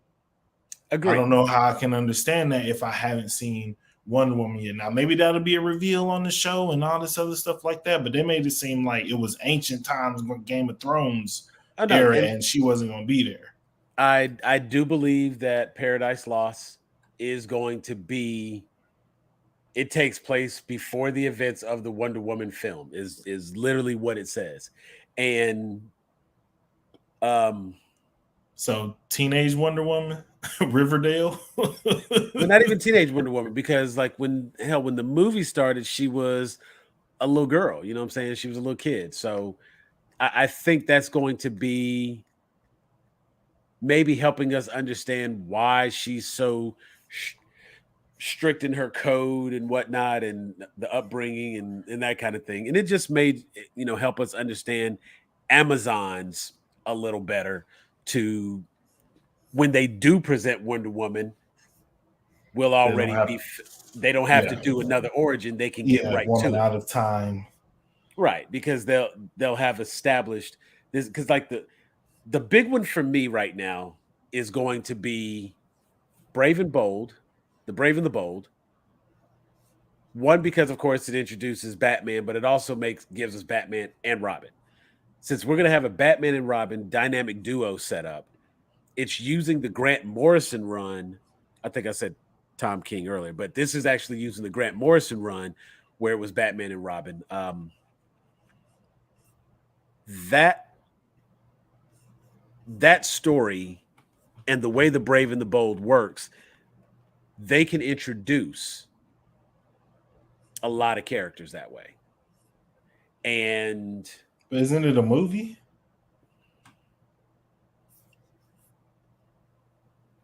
I was that one the movie? I thought that one was the show. I think Batman was a movie.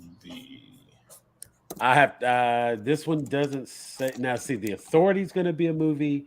Lanterns is a TV series. Superman Legacy is a movie. Waller is a A show. TV show. Creature Commandos is an animated series.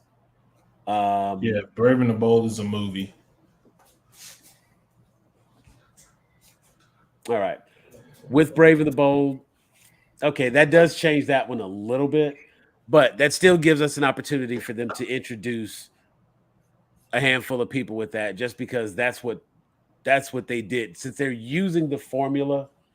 And I think that was one of the things he said, the TV show that they did, the animated series Brave and the Bold, was like every episode was a team up episode. um Yeah. Supergirl, Woman of Tomorrow, is a little bit different because she's an older person. She actually grew up on Krypton before she left the planet, so she has that adjustment. We'll just have to see what Supergirl is going to be, because it's something new and it'll be different. Um, Swamp Thing, like I said, because Swamp Thing is a horror film, it does give us that gives us the pathway to Justice League Dark. Now, if you take the animated films and the way the animated films ran in order, nothing really led up to Flashpoint. That animated movie popped out like the second or third movie. You had like Justice League War, Justice League Doom, and then Flashpoint. You know what I'm saying? So in terms of the chronological order of when they released that, they just threw that out there.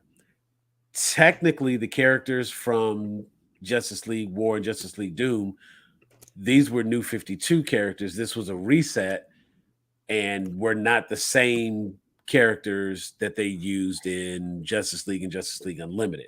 So coming in with Flashpoint a little early, the way they did it, that was different. And when it was released, of course, most people who saw it and were familiar with it were familiar with the original run and all the buildup leading to that. So that's a little different. When you get to when you move past that and you look at the other animated movies that they've had, they kind of have a set pace for the way Hmm. these movies work together and fit together all the way up to Doomsday War. You know what I'm saying? And the little Easter egg at the end of Doomsday War. Know what? Wait a minute, Mark got to complain about something. No, what, Mark? But if you follow that pathway all the way up to Doomsday War, you know what I'm saying? Like technically they lost. You want to invite? You gonna come on at 2 hours? You got something to say? All right, I will let you have your invite at the 2 hour mark. Let me find you here and I get you in. Boom. There you go.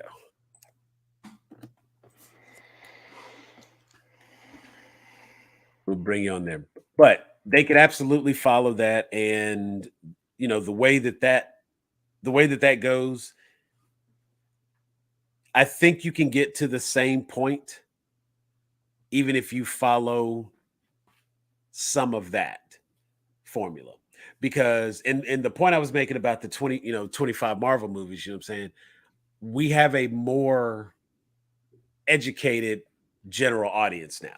You know what I'm saying? When the DCEU first started, it was following the launch of the Marvel Cinematic Universe.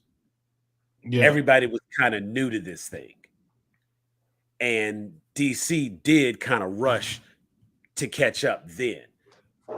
But now we have people who have seen all 25 Marvel movies and they have a certain expectation for these things to be somewhat connected. And they've watched all these shows on Disney Plus, and you know what I'm saying? They see how these things can be intermingled and jump in and jump out together.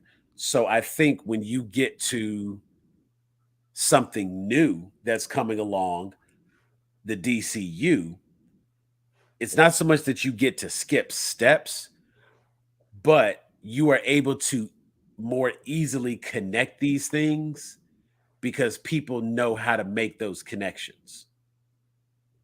Whereas yeah, in the DC in the early stages of the MCU, we were still learning how these connections get made.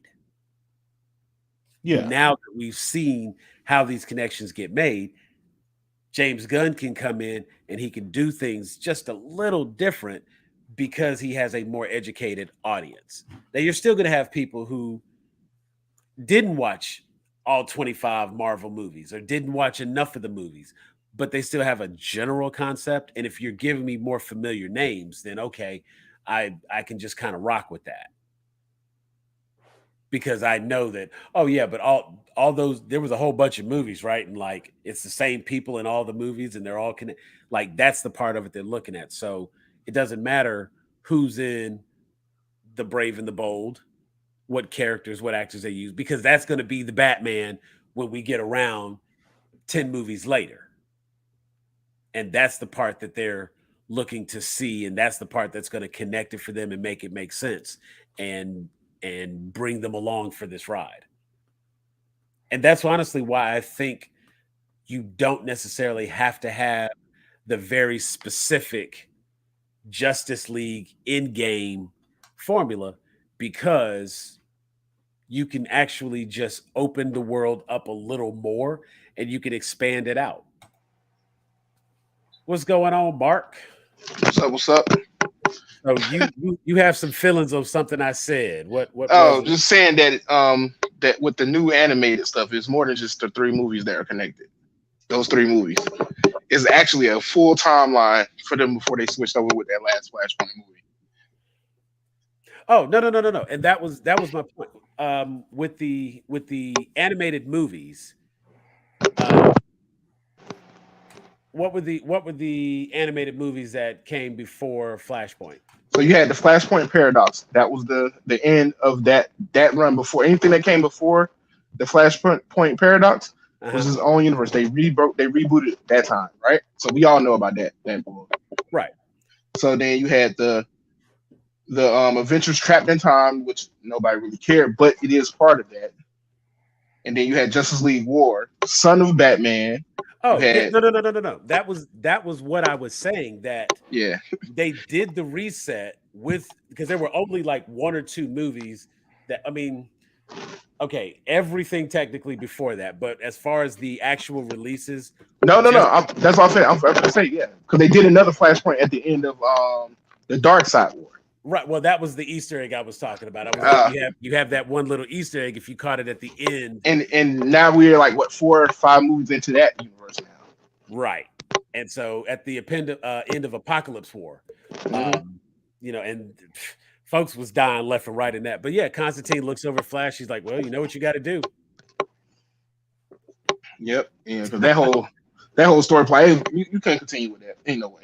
I mean, who was left to continue with it? Everybody was dead. Like there's like Yeah, five people left. you had Dick Grayson over there shaking like he had a seizure, like he was gone. Yeah, and see, but that right there is still like an evidence of like yet another DC reboot. The way that they're doing that, but I think and since you're on what give me an opinion on this with the what should DC's end game be? What is the roadmap based on what based on what James Gunn and Peter Safran are laying out as far as their DC slate? What is their end game? I didn't wait.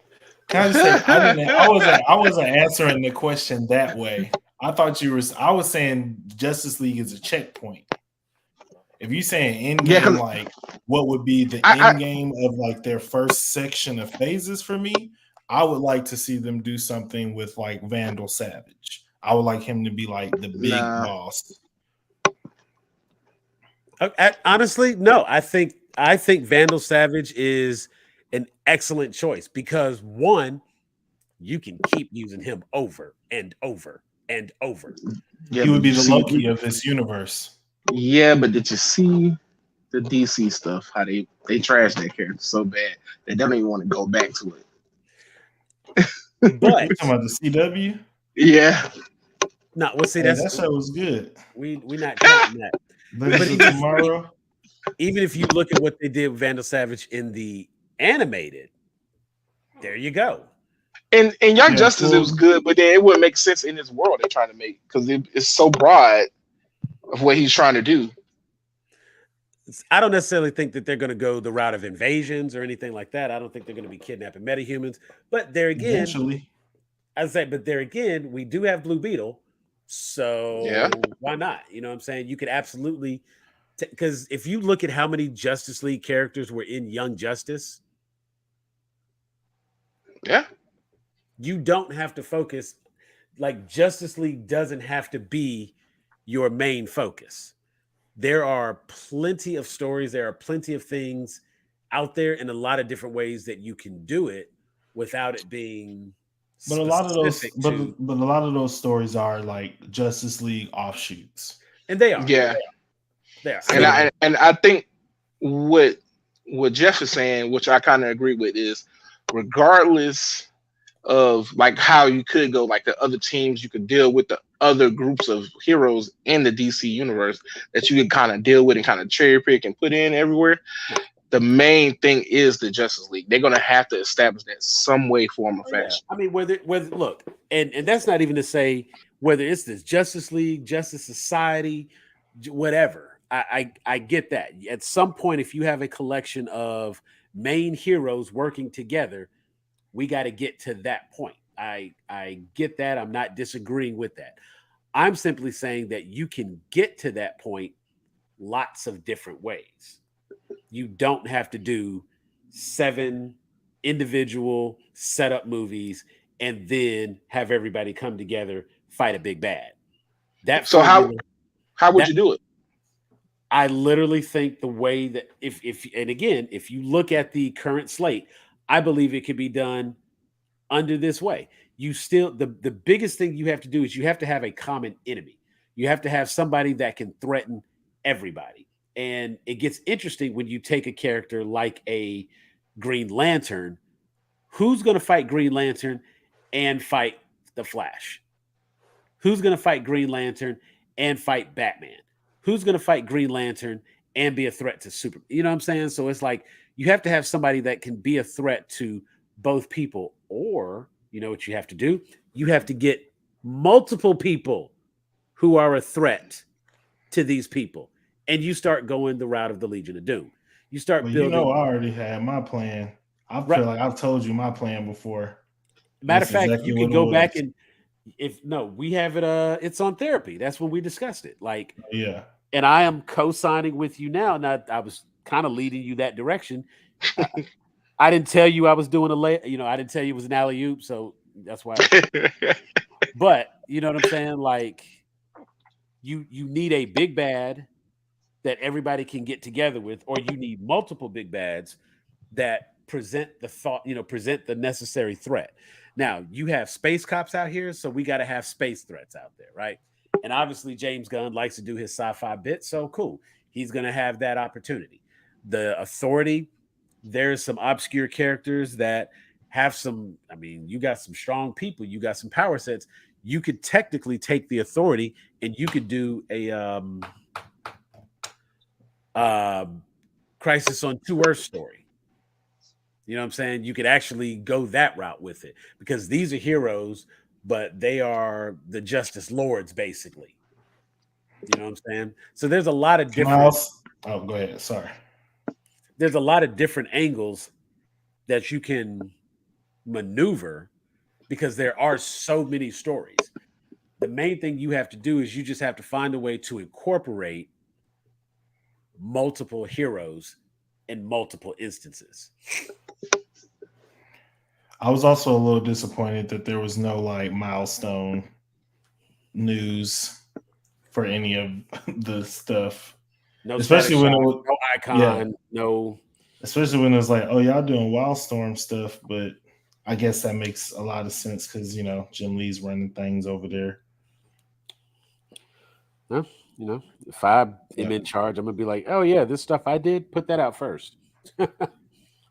Right. Yeah, but like I said in the the text I sent, it's like I want to believe like this is the way they're going to try to go, but it's hard to believe where like a few months after Discovery took over, the rumors were spewing about them cleaning up everything because that's why they was like canceling stuff and moving stuff our way, so they could clean up everything so they could make it profitable. They look profitable to sell to Universal, and so like my thing is it's already going to be a hard situation if let's go ahead and say that does happen, but his plans that he has stay intact. That's going to be a hard sell to continue from wherever he has, if especially if it doesn't do great. My thing It's is, an I think uphill that battle doing DC movies at this point. Period. yeah, 'cause I don't like So many it's too much people, stuff is happening. so many people are already burned by what has not worked. That there's a lot of mistrust, and they had to get essentially a big name like a James Gunn, and really they had to parade him out front to be able to say the things that are putting people's mind at ease. We're going to have one person work on making a cohesive universe. If I mean, they literally was like, you know what? Y'all should have had a Kevin Feige. Y'all should have had a Kevin Feige. Y'all should have had a Kevin Feige. Hey, look, we have a Kevin Feige now.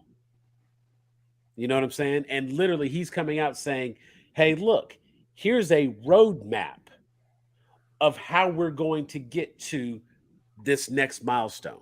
Here is our phase one. They said chapter one. Copy the homework, but change it up a little bit. Yeah, Right. Chapter one: Gods and Monsters. You know what I'm saying? And it's like it doesn't matter what the hell you call chapter one. because I couldn't tell you what none of the phases were except phase one, phase two, phase three, phase four.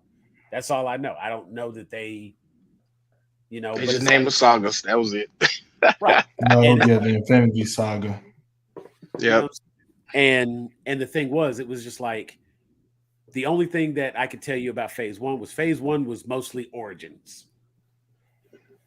Phase two was day to day life. You know what I'm saying? Like that's kind of what we got. Phase four and phase five, aftermath. You know what I'm saying? Like those are the themes that were kind of consistent throughout.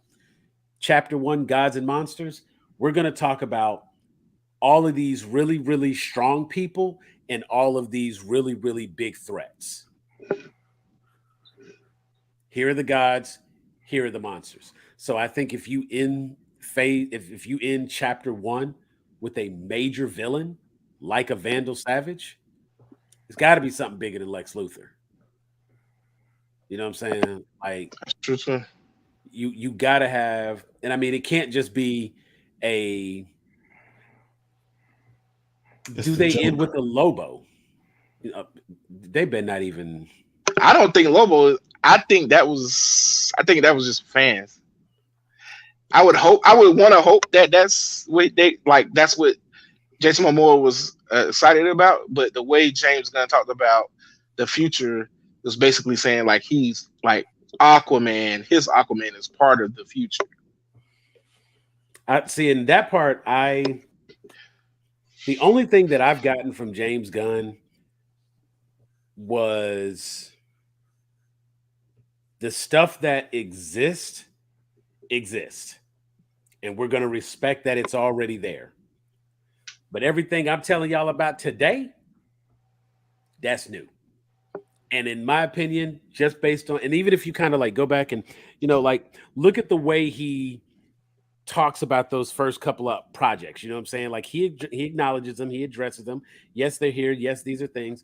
Da da da da. But we have a lot of other things that I'm excited to talk about, starting with this. You know what I'm saying? It's Yeah. like he goes right in, like he. Creature Feature or whatever the name of that thing was Which I called. like. That was the wrong thing to start with. But I'm assuming that was probably the least exciting thing that people could be. Like everybody's probably gonna look at it like, okay, what's next? Then yeah, you hit him with the Superman. And then the authority, apparently, from what I'm hearing, I don't know how true this is that the Superman movie was supposed to set them up, and he was supposed to be like an antagonist against me for them in the movie or something. I don't know, something weird. Well, From as was pointed out earlier, the authority was like that was Wildstorm, but there was a nice little crossover in Wildstorm for Superman. So yeah, it absolutely could. Hmm. Hello. Good evening. Probably. yeah, you got to be real proper with that one, huh? Yeah, we're just like we'll see. I don't know. It's not evening here. I don't know where they are, so it might still be evening there. It's night here, getting into morning. But yeah, like there is already crossover between Superman and the Authority. So if we go to the Authority from Superman, cool. You know what I'm saying? Again, what has to happen is we just have to establish the pathways to show that all of this stuff exists simultaneously. And I think as long as we have that, then everything can kind of work the way we want it to work. But what if he does this universe like just going in different time periods? So like the first technically Batman movie is the Brave and the Bold, but then later on we get like how he became Batman, or like something close to that era when it's just him. Man, I've seen how he became Batman so many times. Well, see, and there again, I don't think that we're going to have another reboot for Batman, or it's not going to start from the beginning. We don't have to see origin story. And technically, if it's Batman and Robin, it can't be, especially if it's Damian Wayne, it can't be an Yeah, we origin like story. way down the line. No. I'm talking about after. I'm talking about after, like the next movie they make. That's a bat that would be considered a Batman movie. Would it probably be like when he first got like it could be like the I mean, Jason that's the Todd Matt, story. but that's the Matt Reeves movies. That's like he was in what, year 2 Mm-hmm. in the last one. I mean, maybe it's too I'm emo for you, but that's where you're gonna have to go for that oh beginning no, story. I'm with you. I was using Batman as an example because you got that Superman story, which is he's already established as Superman, but then we're getting that Supergirl story, which it's totally different and it's supposed to have been happened before he even became Superman in a sense. My rule is this: if you already had 3 different people play your character, we don't need a backstory. We've Yeah, seen it. I'm with you. So, I'm with you on the not dealing with the backstory. I'm just saying I think like the but that his go little for roadmap Batman. is different. Yeah, They go for Batman. They go for Superman. I just think they How many hitting has Wonder Woman had? just one. And what two if you count Two, the Linda other. Carter, Yeah. because the one show never went to air. It got canceled. And that wasn't supposed to be her anyway. That was supposed to be the other one. And it kind of sucks because she was good casting for Wonder Woman. What's homegirl from Agents of Shield? Mm-hmm. Adrian Palenque or whatever. Yeah, she would be a good one. I'll bring her back. Actually, I don't know. That's it. But I I don't know just if think she's maybe that's still what on. he's probably just doing a whole bunch of different stories that are connected technically, but like different time periods. If all this Well, the stuff is one thing I will say is James Gunn knows what people want to see, and he knows what people are expecting. He's been inside the machine on the other side, so this ain't no thing of like somebody who doesn't understand like the task that's being asked of him. It's a matter of, are they going to let the man do his job? I think creatively, that's like the biggest thing. It's like, are you in a situation where you just going to let this man do his job? Yeah, it's a lot of letting him do his job, and it's also I think they're doing a good thing by bringing on better writers. um, you know, not gonna lie, I am a little curious with James Gunn writing the Superman story.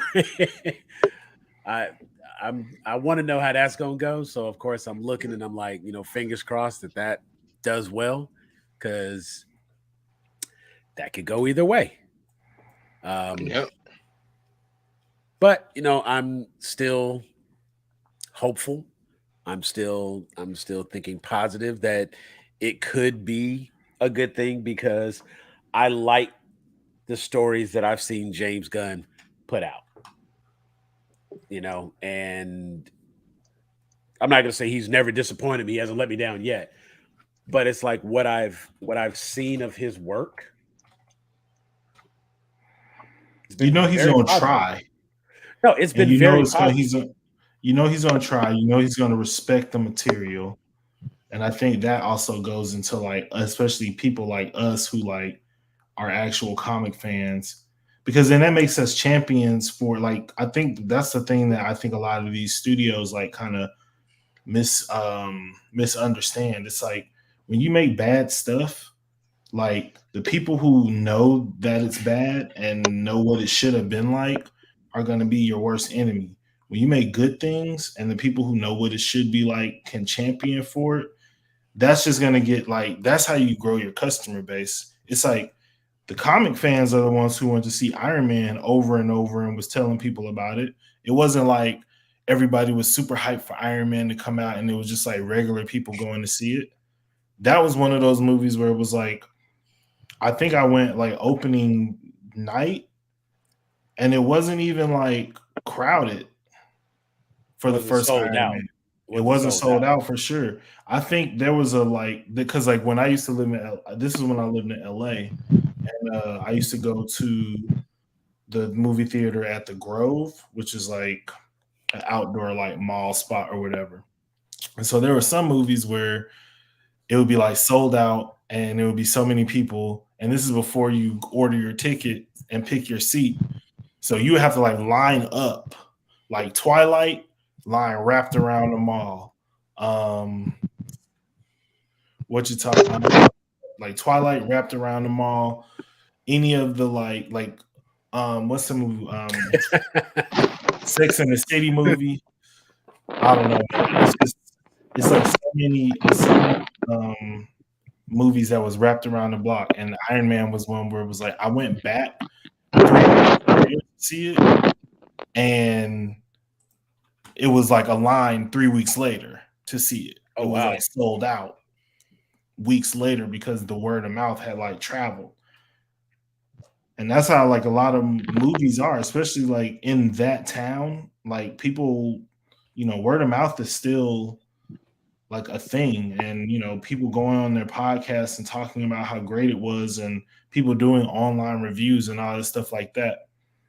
Yeah, Star Wars Phantom Menace lines were Yeah. crazy. Yeah. Actually, I remember like just and this was an interesting one. The Matrix Reloaded, that Yeah, line was like after that first one, everybody saw that and saw it was really, really good. And even the prequel, yeah, the Phantom Menace, and I think Revenge of the Sith was the the most packed house. I remember because I remember having to like stand in line and wait and almost like camp out to get to that one. Um, I do like your comment regarding the how they're all beholden to producers or studio execs because that's actually been a big problem in a lot of the cases. Um, and not to fanboy here or anything, but I think there were original plans and ideas that may have turned different had there been less studio involvement, if the directors were allowed to make the movies they wanted to make. Because there's reports that that first Peacemaker, not Peacemaker, that first Suicide Squad was a different movie than the theatrical release. And mind you, there's always going to be some involvement. They do test screenings and they they have the movie, they go because I've been to test screenings, and you have to do a little survey at the end and that kind of thing. Um, and so after you do that, they go back and they recut the movie and they change this and change that because they're like, okay, we're going to do this instead. Um, you know, we were going to kill the hero off at the end of the movie, but now we're going to let him live because audiences don't like to see the good guy lose type stuff, and they'll go and they'll make that change regardless of what the director wanted. That's the movie they're going to put out. So there's always going to be that type of stuff. But I think when you have multiple people trying to get together and think of a cohesive idea, I think that's where the problem comes in.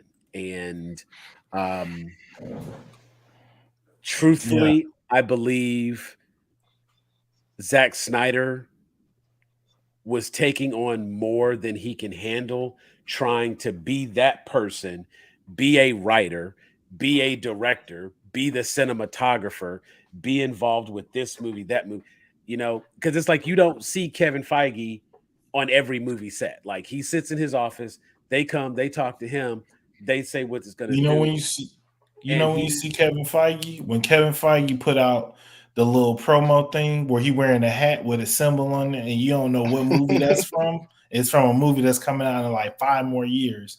But right. then like he's talking about how Spider Man's a good. That's when you see Kevin Feige because he in the lab. Like I mean, I like when I used to be on the Disney campus. Sometimes like I just would see him walking into like the Marvel building. He's like a dude. Yeah. And it was he doing his thing over there. And I think that's the one thing that I will say. Like even though like James Gunn is not necessarily like 100% my cup of tea, I do appreciate the fact that he respects the material and Yep. he's gonna make it what it needs to be. Um, I'm gonna be interested to see him working on something that's not about like a ragtag group of misfits. I will. That was funny when you said that about Superman because when he said he was writing it, I was kind of just like, Well, that's right. interesting. Like how, like, yeah, Superman's an outsider, but how much of an outsider are you gonna make But see, the that big is blue boys? exactly. But if you look at it, that is the exact story that he's trying to tell. Yeah, Trying to figure out and battle between his Kryptonian heritage and his Yeah, that was human the upbringing. But there is no challenge. He was raised on Earth. He don't know that much about his Kryptonian heritage.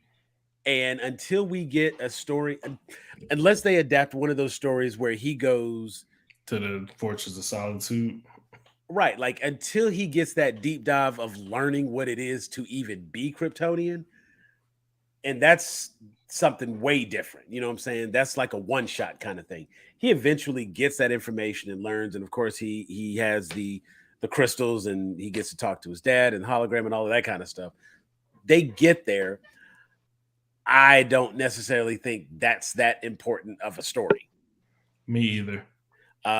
So legacy, I think what legacy is actually going to be is Brightburn 2, because see, James Gunn did the movie Brightburn. And so we already have a concept of what if Superman was evil, right? That's I mean, because that's literally what Brightburn is about. What if an alien kid came here and decided he didn't want to be a good guy? That was the movie Brightburn. man. I think So it was worse than that. He was like, "I'm finna be a scary right, kill your but monster type." if you think about it, Other than I'm gonna control everybody. Hell, no. but see, think about that. Now, if you take that same kid, right, but he was raised by the kids, when he has those urges, he can he can keep it down a little bit because he had this good upbringing, right? Literally, we're about to get Brightburn 2, Clark Kent. You know what I'm saying? And and that's the only reason I think James Gunn might pull this off, because of that movie. And also, have you seen the movie Super with Rainn Wilson? Yeah, A minute, yeah. So the human factor of a superhero, and even what was the girl? Was that Elliot Page in that? I Yeah, think so. yes, Yep. yeah. So you got Rainn Wilson, you got Elliot Page. You know what I'm saying? Like that's that weird dynamic that heroes have, and the way the people perceive the hero and the way they look up to him. And even when she decides she wants to be a a hero as well, I think James Gunn might be okay to do this. I definitely think that he is well versed in the lore in the comics, and like you said, if nothing else, he respects the material enough to learn what he needs to learn so that he can do a good job at it. yeah. No, to the comment, yeah, Superman is it is an analogy for the immigrant story. Like the creators were Jewish, and I think that's how they were like trying to get some messaging out, and yeah, it just kind of like took off. And every good superhero is an analogy for something Yeah. that is that plagues the human condition in some way. And Batman is a good analogy for why people need therapy. Right. Remember, for the has to be Alien 2, and that manager still trying to find his. Yeah, and there again, the basis of this new where is it? I have it on one of these screens. It says Superman Legacy, the movie featuring the Man of Steel that James Gunn is writing and may direct. No commitment's been made on the directing part. Um, Don't do let's see. both. Superman is the true kickoff for the duo's DCU plans. It's not an origin story. It focuses on Superman balancing his Kryptonian heritage with his human upbringing. He is the embodiment of truth, justice, and the American way. He is kindness in a world that thinks that kindness is old fashioned. That's actually set right. Like that's your after school special right there. Well, gee, Lois. Yeah, and they're gonna get back to that. You know what's crazy? I actually just watched Super Sons, I did too. and I was I was happy and upset with Jimmy Oh Olsen at Lord. the same time. Um, but I did like those characters, John Kent and Damian Wayne. You know what I'm saying? Like watching them interact. I think it was a good telling of the Super Sons comic. And for someone who had never, if somebody never came through and knew that story, I think they made it very easy to jump in and hop right on. Yeah, a couple of people that I know who watched it wasn't even like into any of that. Didn't even know that they even had kids on that level. It was like, oh, it's a pretty good movie. Yeah, I only knew about it because I follow. His name is, I don't know if it's George or Jorge. Perez, Yeah, I think he George does the art. Perez, I think he drew George the Perez, art comic for it. artist. Yeah. Yeah. Looks like we've got now you've got to help me with the pronunciation of your name. Thulsu. Looks like Thulsu wants to jump in.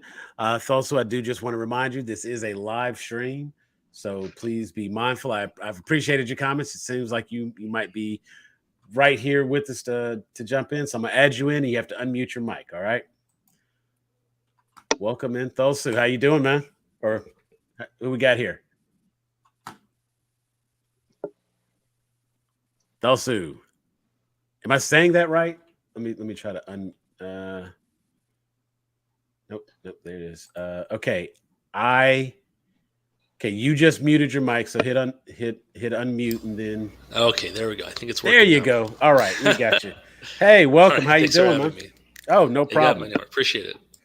That'd So be what? easier to talk than type. No, absolutely, and that's why we open it up for guests. We appreciate having you on. Be sure to click that QR code there, and you can join us where we do this. We have this show every Wednesday, and we have different topics every week. We do reviews, and as you can see right now, we're talking about the DC slate. So, trying to figure out what James Gunn's plan is, and we've gone through. And what are your thoughts? With the DC slate, were there anything from the DC slate that you were familiar with, looking forward to, or disappointed by?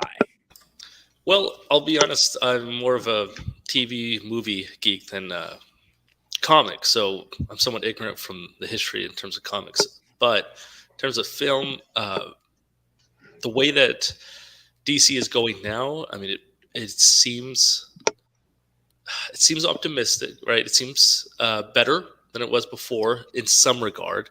But at the Right. same time, I have a lot of hesitation.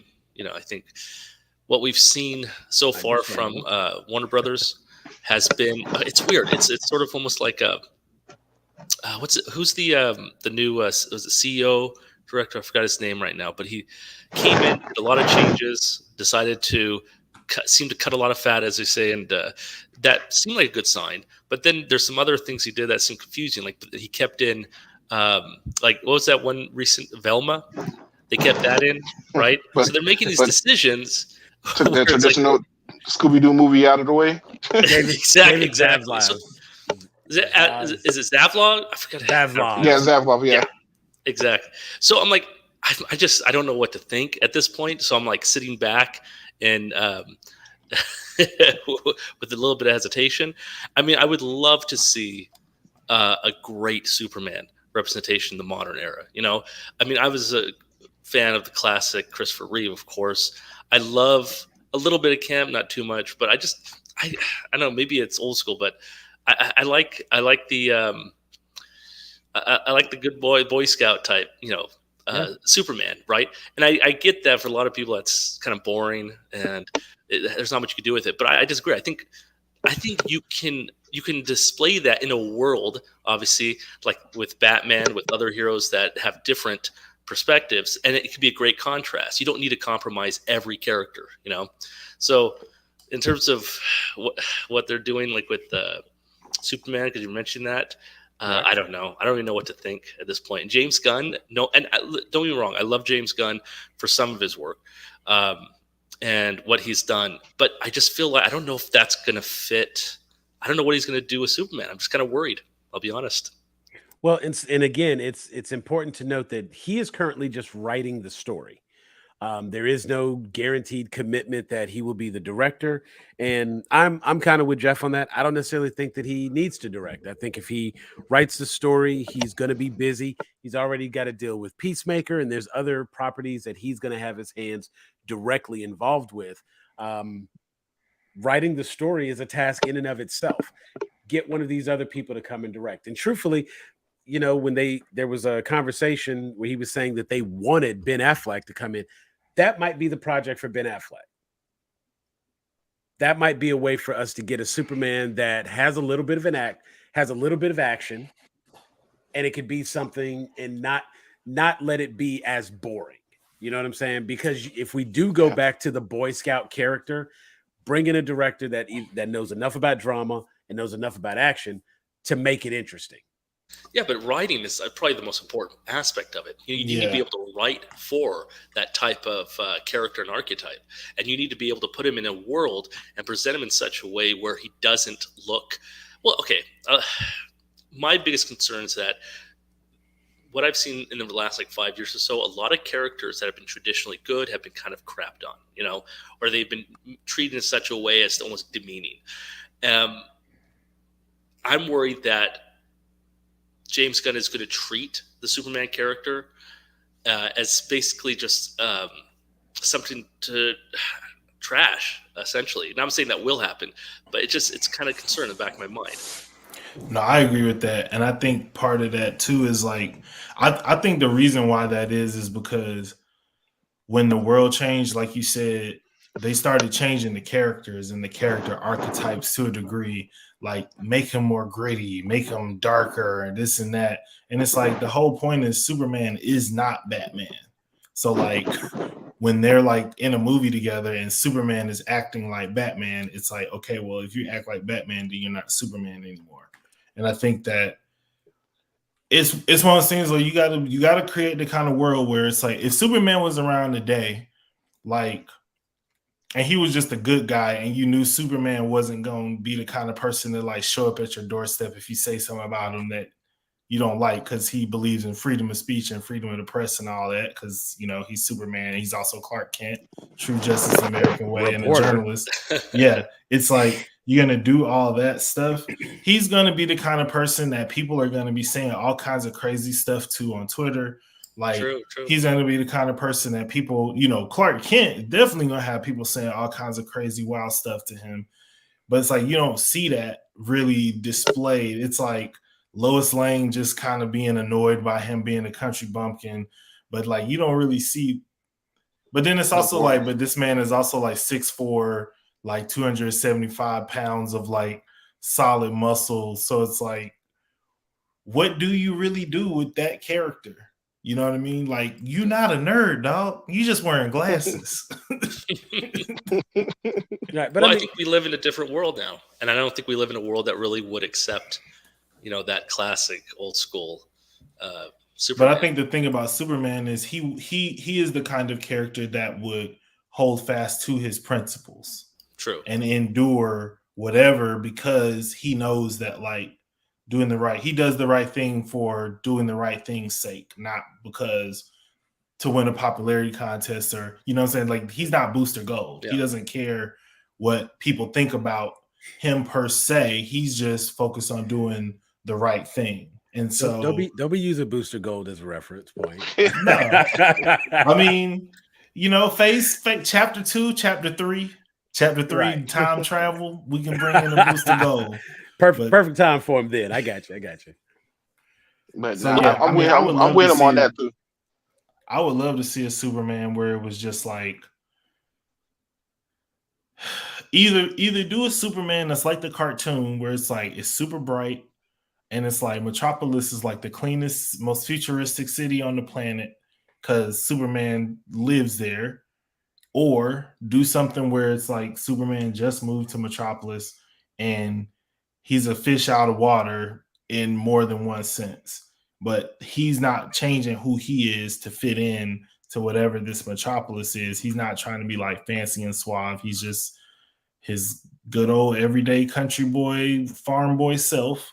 And because that's the thing about him in the comics. It's like he never changes that. He never gets too sophisticated and he never get, you know what I mean? Like when he starts getting into that territory, then Batman start raising his eyebrows and reaching for the kryptonite pouch on his belt, because it's like that's like the first step to like Injustice Superman, right? In a lot of ways. So, and honestly, the reason that it's always worked for them is you have a good cop, bad cop scenario. And if you don't have Superman being good cop, you can't do bad cop, bad cop. You know what I'm saying? It looks really good when you have Batman and older Batman do bad cop, but you know what I'm saying? Like it doesn't work when it's Superman. And so he does have to be the moral standard by which you can judge your other characters. And that's where you can actually start to see those lines that Batman will cross, because here's a character that doesn't cross those lines ever. And I mean, I think I was about to say again, I think because you have Brightburn, I think that he does know the other side of that character, and that's where we can see the fact that he understands what that character could be. And if the story is going to be his battling his Kryptonian heritage versus his human upbringing, I think that is actually where that story could kind of come from, because here he has these powers, he knows he has these powers, he's Superman, and he's never really taken. As a matter of fact, do I have this comic down here? One of my, well, I won't do that part. He knows he has these powers, he knows what it could be, and he has to wrestle within himself having that kind of power and what it means. And it's just him being able to rely on his human upbringing. And I think when we see Kara Zor-El, who was 14 when Krypton was destroyed, and she had to live on this little bitty planet off to the side, she's a little jaded. I think we will then have a different example of what it is to be Kryptonian and not have that human connection. That's where this movie is going to be important to help have that contrast. And again, he has to be the moral standard so that we know what we're looking at when we see the Supergirl movie. Yeah, I agree with everything you said as far as what he need to do for this, but it's scary. The reason why they kind of veered off with the last Superman kind of stuff, when it, like what you're saying about changing and making them like a Batman, or right. I think in the cartoons he was more like, I'm strong and I can do whatever I want, but I'm Superman, so I'm not. Kind of, he had like an attitude with it. They was making it like you couldn't tell if he was really good or even how he was kind of snarky in those cartoons, the later cartoons. Right. Yeah, and so I think they were trying to do that with the movies too as well. And the reason why I think they moved that way is because you had the original Christopher Reeves movies, where it's just that. It's that Superman. And then you get, well, okay, let's bring Superman back into the limelight. And then you get Superman Returns, which fell all into that position. It just didn't do well. Nobody really, they didn't like it. Now, I mean, the writing and everything else didn't help it, but but I think that's what it is, and I think that's why each time we get a Superman, well, not each time, but most of the time when you get a Superman story, whereas a cartoon was on TV, they always had to bring somebody who's just like him, power wise. It can't just be a Lex Luthor. Well, the thing Where that the thing about it is, I think that the reality is they're afraid to actually talk about the part of Superman that would be the actual interesting thing to dive into with the character, which is his model of truth, justice, and the American way. And like, what is that? What does that mean, Superman? Like when you say that, and like Yeah, I agree with that. contextually, what does that mean in today's time? You know, you getting a superhero on TV talking about I believe in truth, justice, and the American way. Let's be real about who is and who is not going to gravitate to that, and for what reason. And then let's be real about whether or not that is what the message Superman would want to have come across. And if those are the people, you know what I'm saying? Now you're getting into yeah, Homelander, but it's like, yeah, what if Homelander had a conscience and was just like, no, don't root for me. Like this is no, I don't want you shouldn't want me to do these things. You shouldn't want to see me abuse my power. You should want to, you know what I mean? He's trying to convince these people, and then it's like, well, you're an American, you're an alien anyway. And so, And then let's get into like the Well, real nitty, but it's like now then you're gonna have to we wokeified Superman and blah blah blah. yeah. And they're gonna be marching true. outside the theater just like they're gonna be marching on this movie screen, and it's gonna go right over their heads. The same way Friends of Humanity went over everybody's heads in X-Men, and all the racial allegory stuff just go over everybody's head, but nobody want to address it Well, directly in these movies because they need to make $1 billion. Right. well, maybe the issue is just that the writers and studios maybe they don't know what the moral standard is. Like, how do you write a character like Superman without being able to define the sort of moral and cultural zeitgeist? You know, we live at a time that's so divisive right now. The idea of propping up a character and then saying, "Hey, this is the moral standard," that in of itself is going to be so I don't identify with those morals. exactly. Right. Exactly. So there was a time certainly where I think, at least as in the United States, we had probably more of a universal sense of ethical code for the most part. Obviously, it has diversity to a certain extent, but I feel, especially when it comes in the more ideological and moral stance of today, things have become so morally relative, right? Things have become so sort of muddled when it comes to what's right and wrong. Oh, there is no right and wrong, right? So this idea of having a strict code is in of itself almost counter to much of today's sort of cultural segments, right? Certain segments of our society would see it as an affront to their own identity or beliefs. So in a way, I almost feel like those days are gone. Maybe not completely, but it's starting to feel that way, right? This idea of some universal or ethical value being something we can all adhere to, right, and agree upon. It's like we can all come together based on these universal values, and it's becoming thinner and thinner to find what do we all agree on.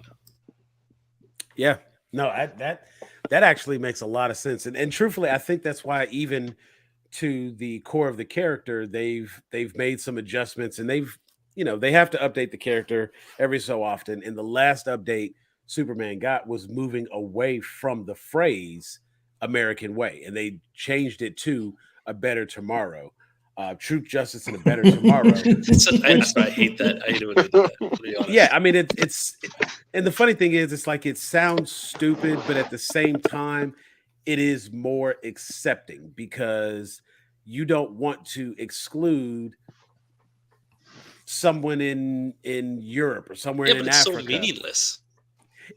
Well, it's not meaningless in the concept of like, when you talk about having the moral standard, a better tomorrow, wanting things to be better than they are currently, Yeah, and but how do you define better? there is definitely As Superman. I mean, look at there's what's happening today. There are things happening today. I won't go into detail, but things happening today that some people think is moving towards a better tomorrow, and that, for example, I might say that's going backwards. That's not going towards a better. So what I'm saying, so it's like this idea of a no, better tomorrow is and so I subjective. and I agree. It is absolutely subjective, but it's also not as finite as the American way, because maybe the American way ain't the way either. Because there's a couple of different versions of what might be interpreted as the American way.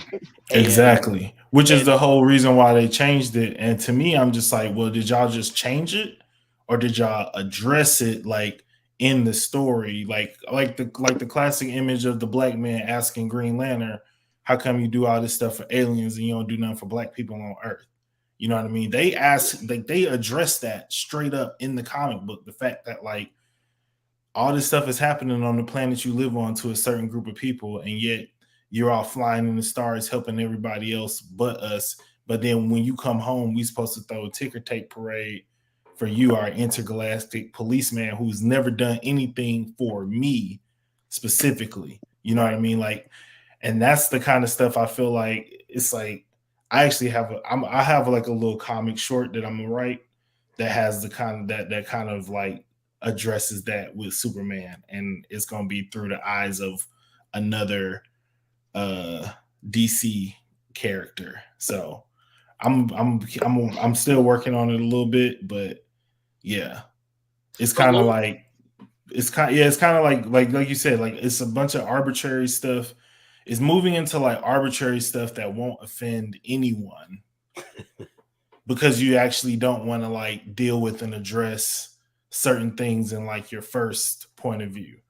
And so that's when it starts to lose that kind of like immigrant story appeal as well, because now you're basically a OP Green Lantern. Like like we're not talking about you like just helping people on this planet anymore. It's like for the comic readers, Superman has ascended into something like beyond just like stopping a bank robber. But you know, that's after years and years and years and years and years of these same stories being told and being built upon. And I think in the movies, like they jumped right to Zod. I was like, damn, like we can't even get like abrupt.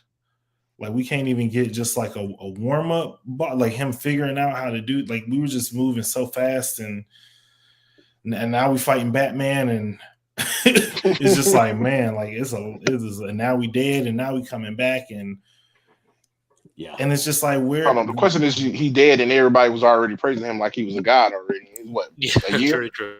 A year or two? Like, come on now. That didn't make any sense.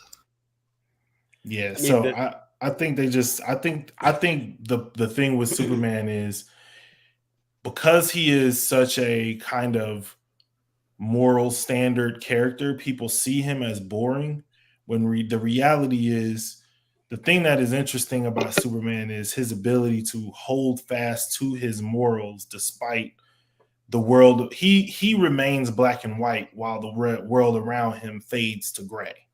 And running from that by making him gritty and blending into his world doesn't do the character any favors and doesn't do the character justice, because he is not a character that is meant to blend in. He literally can fly. He's faster than a speeding bullet. Like, you know, when you see Superman in the comics, it's somebody pointing him out in the sky. Like he is doing stuff that like, I mean, other people on the planet can do now because we have more heroes. But like when he emerges, he is seen as like elevated above because of his abilities. He stands out like it's worldwide news.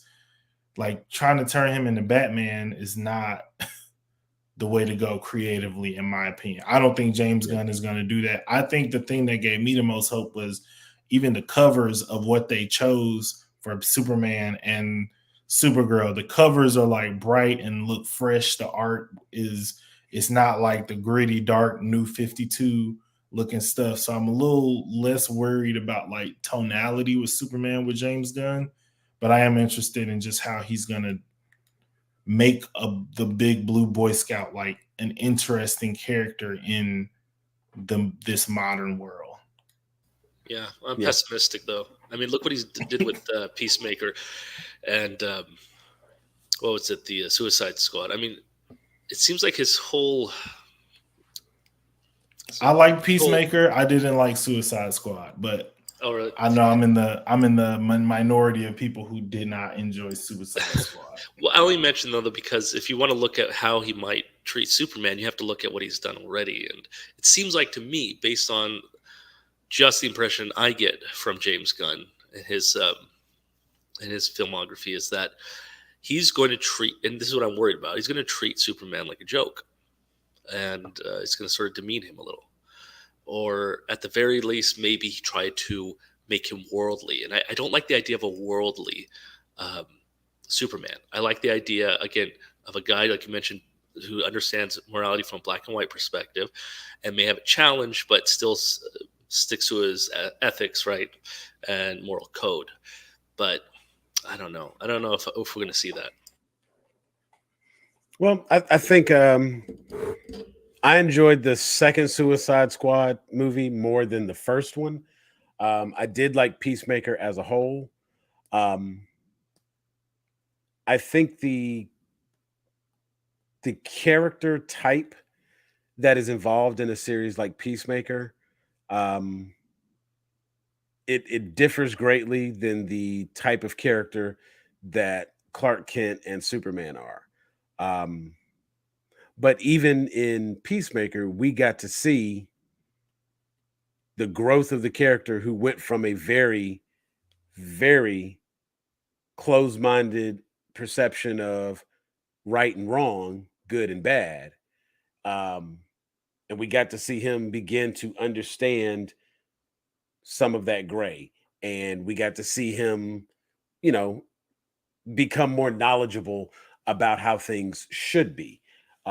We got to see him make a choice to be the hero as opposed to just be the soldier following orders. Um, there's room for growth, and if it's Superman Legacy and it's going to be, maybe the early stages of him, not necessarily like a year one Superman. It's not an origin story, but if it is Superman as he is kind of starting out, or has not been doing this very long, if it's a year in, 2 years in, yeah, I think there is perfect opportunity for him to decide how much force is enough force. When should he get involved versus when shouldn't he get involved? What is something that is for the police to deal with, and what is something that's for Superman to deal with? Because you have like you have this idea that Superman is going to save cats from trees, and you know what I'm saying, like he's just going to do everything all the time. And then you get to looking at some of the other stuff and you see that, like, no, if this is a Superman level threat, then yeah, he'll come in. Like, oh, this tsunami that's probably going to kill thousands of people, yeah, let me go take care of that.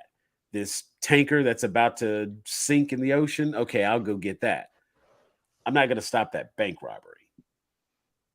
Like, unless they're stealing nuclear material out of the vault, then it's a Superman level threat. And so it's And then it kind of becomes a question of who's driving Superman. Is it Superman himself making the decisions on who he's going to save, what his actions are, or is he doing it by committee, like by some organization, like Justice League, or is he doing it by the government, right? So that could be something that that I know has already been touched on previous films, but I'd be interested in how James Gunn addresses that. Like, what is Superman's motivation and what keeps him in check, or what directs him, essentially.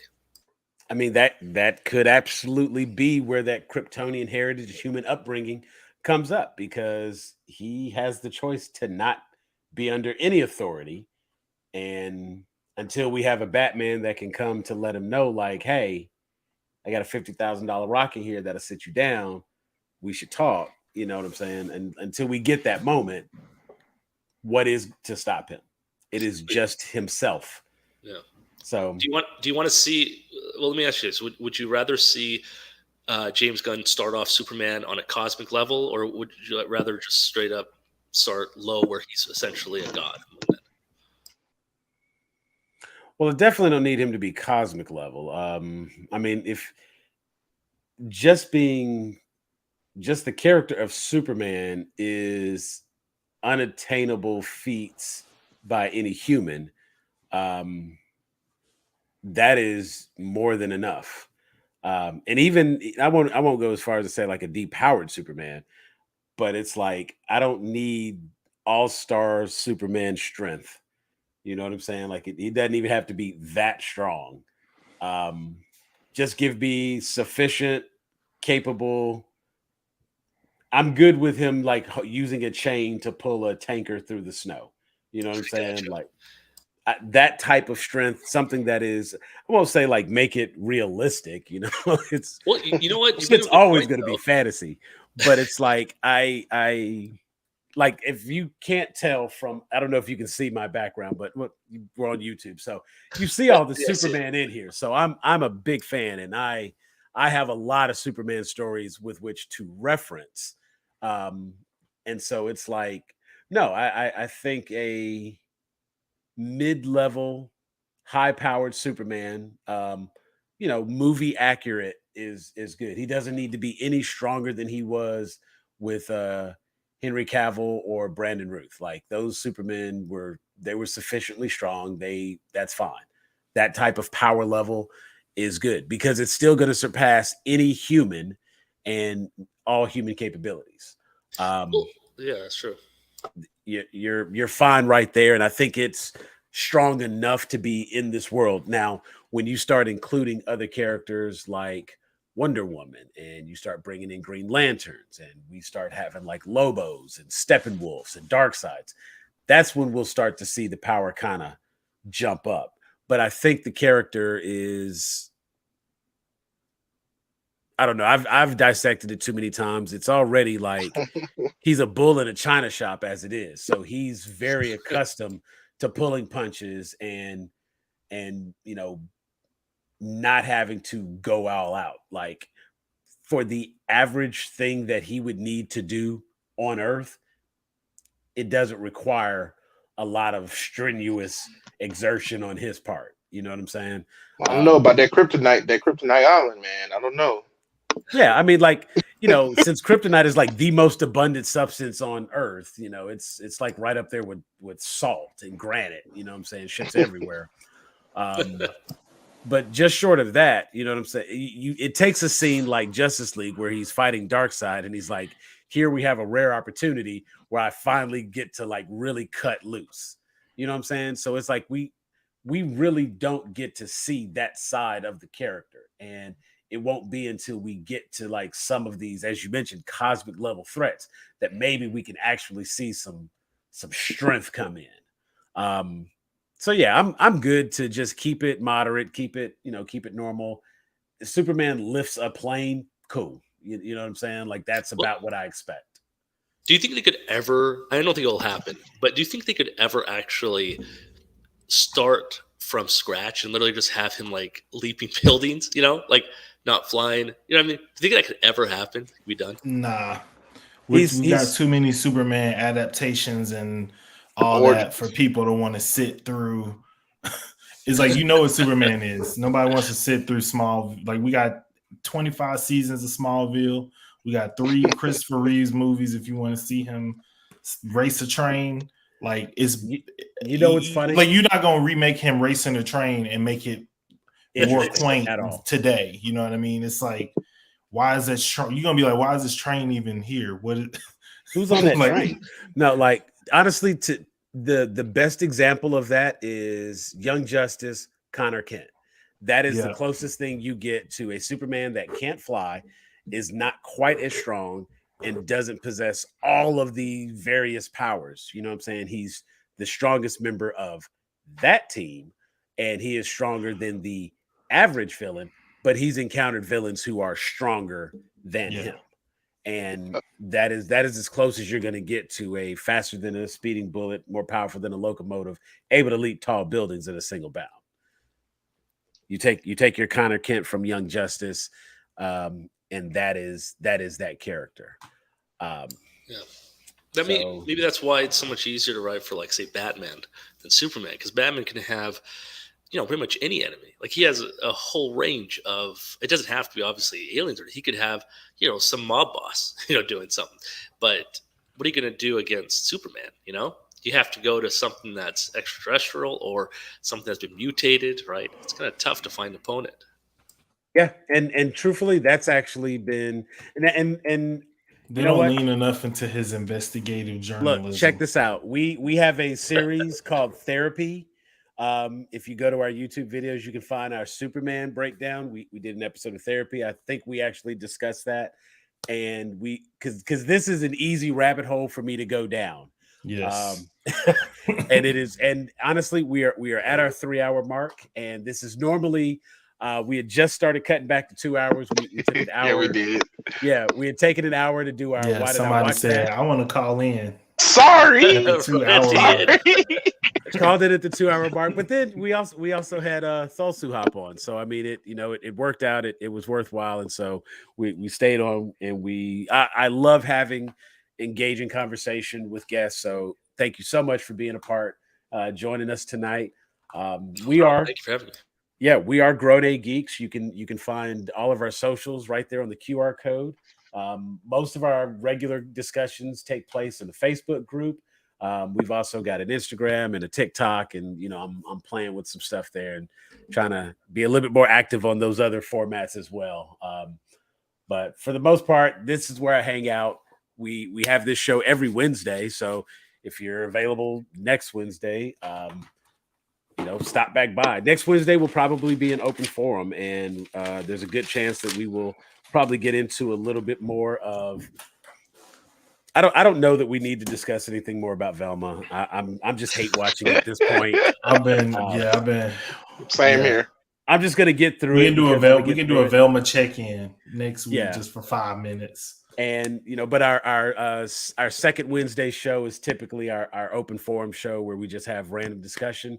So anybody want to throw some topics out, that's when we would get in. So if you want to join us next week, bring some movies you want to discuss, because we're movie people too.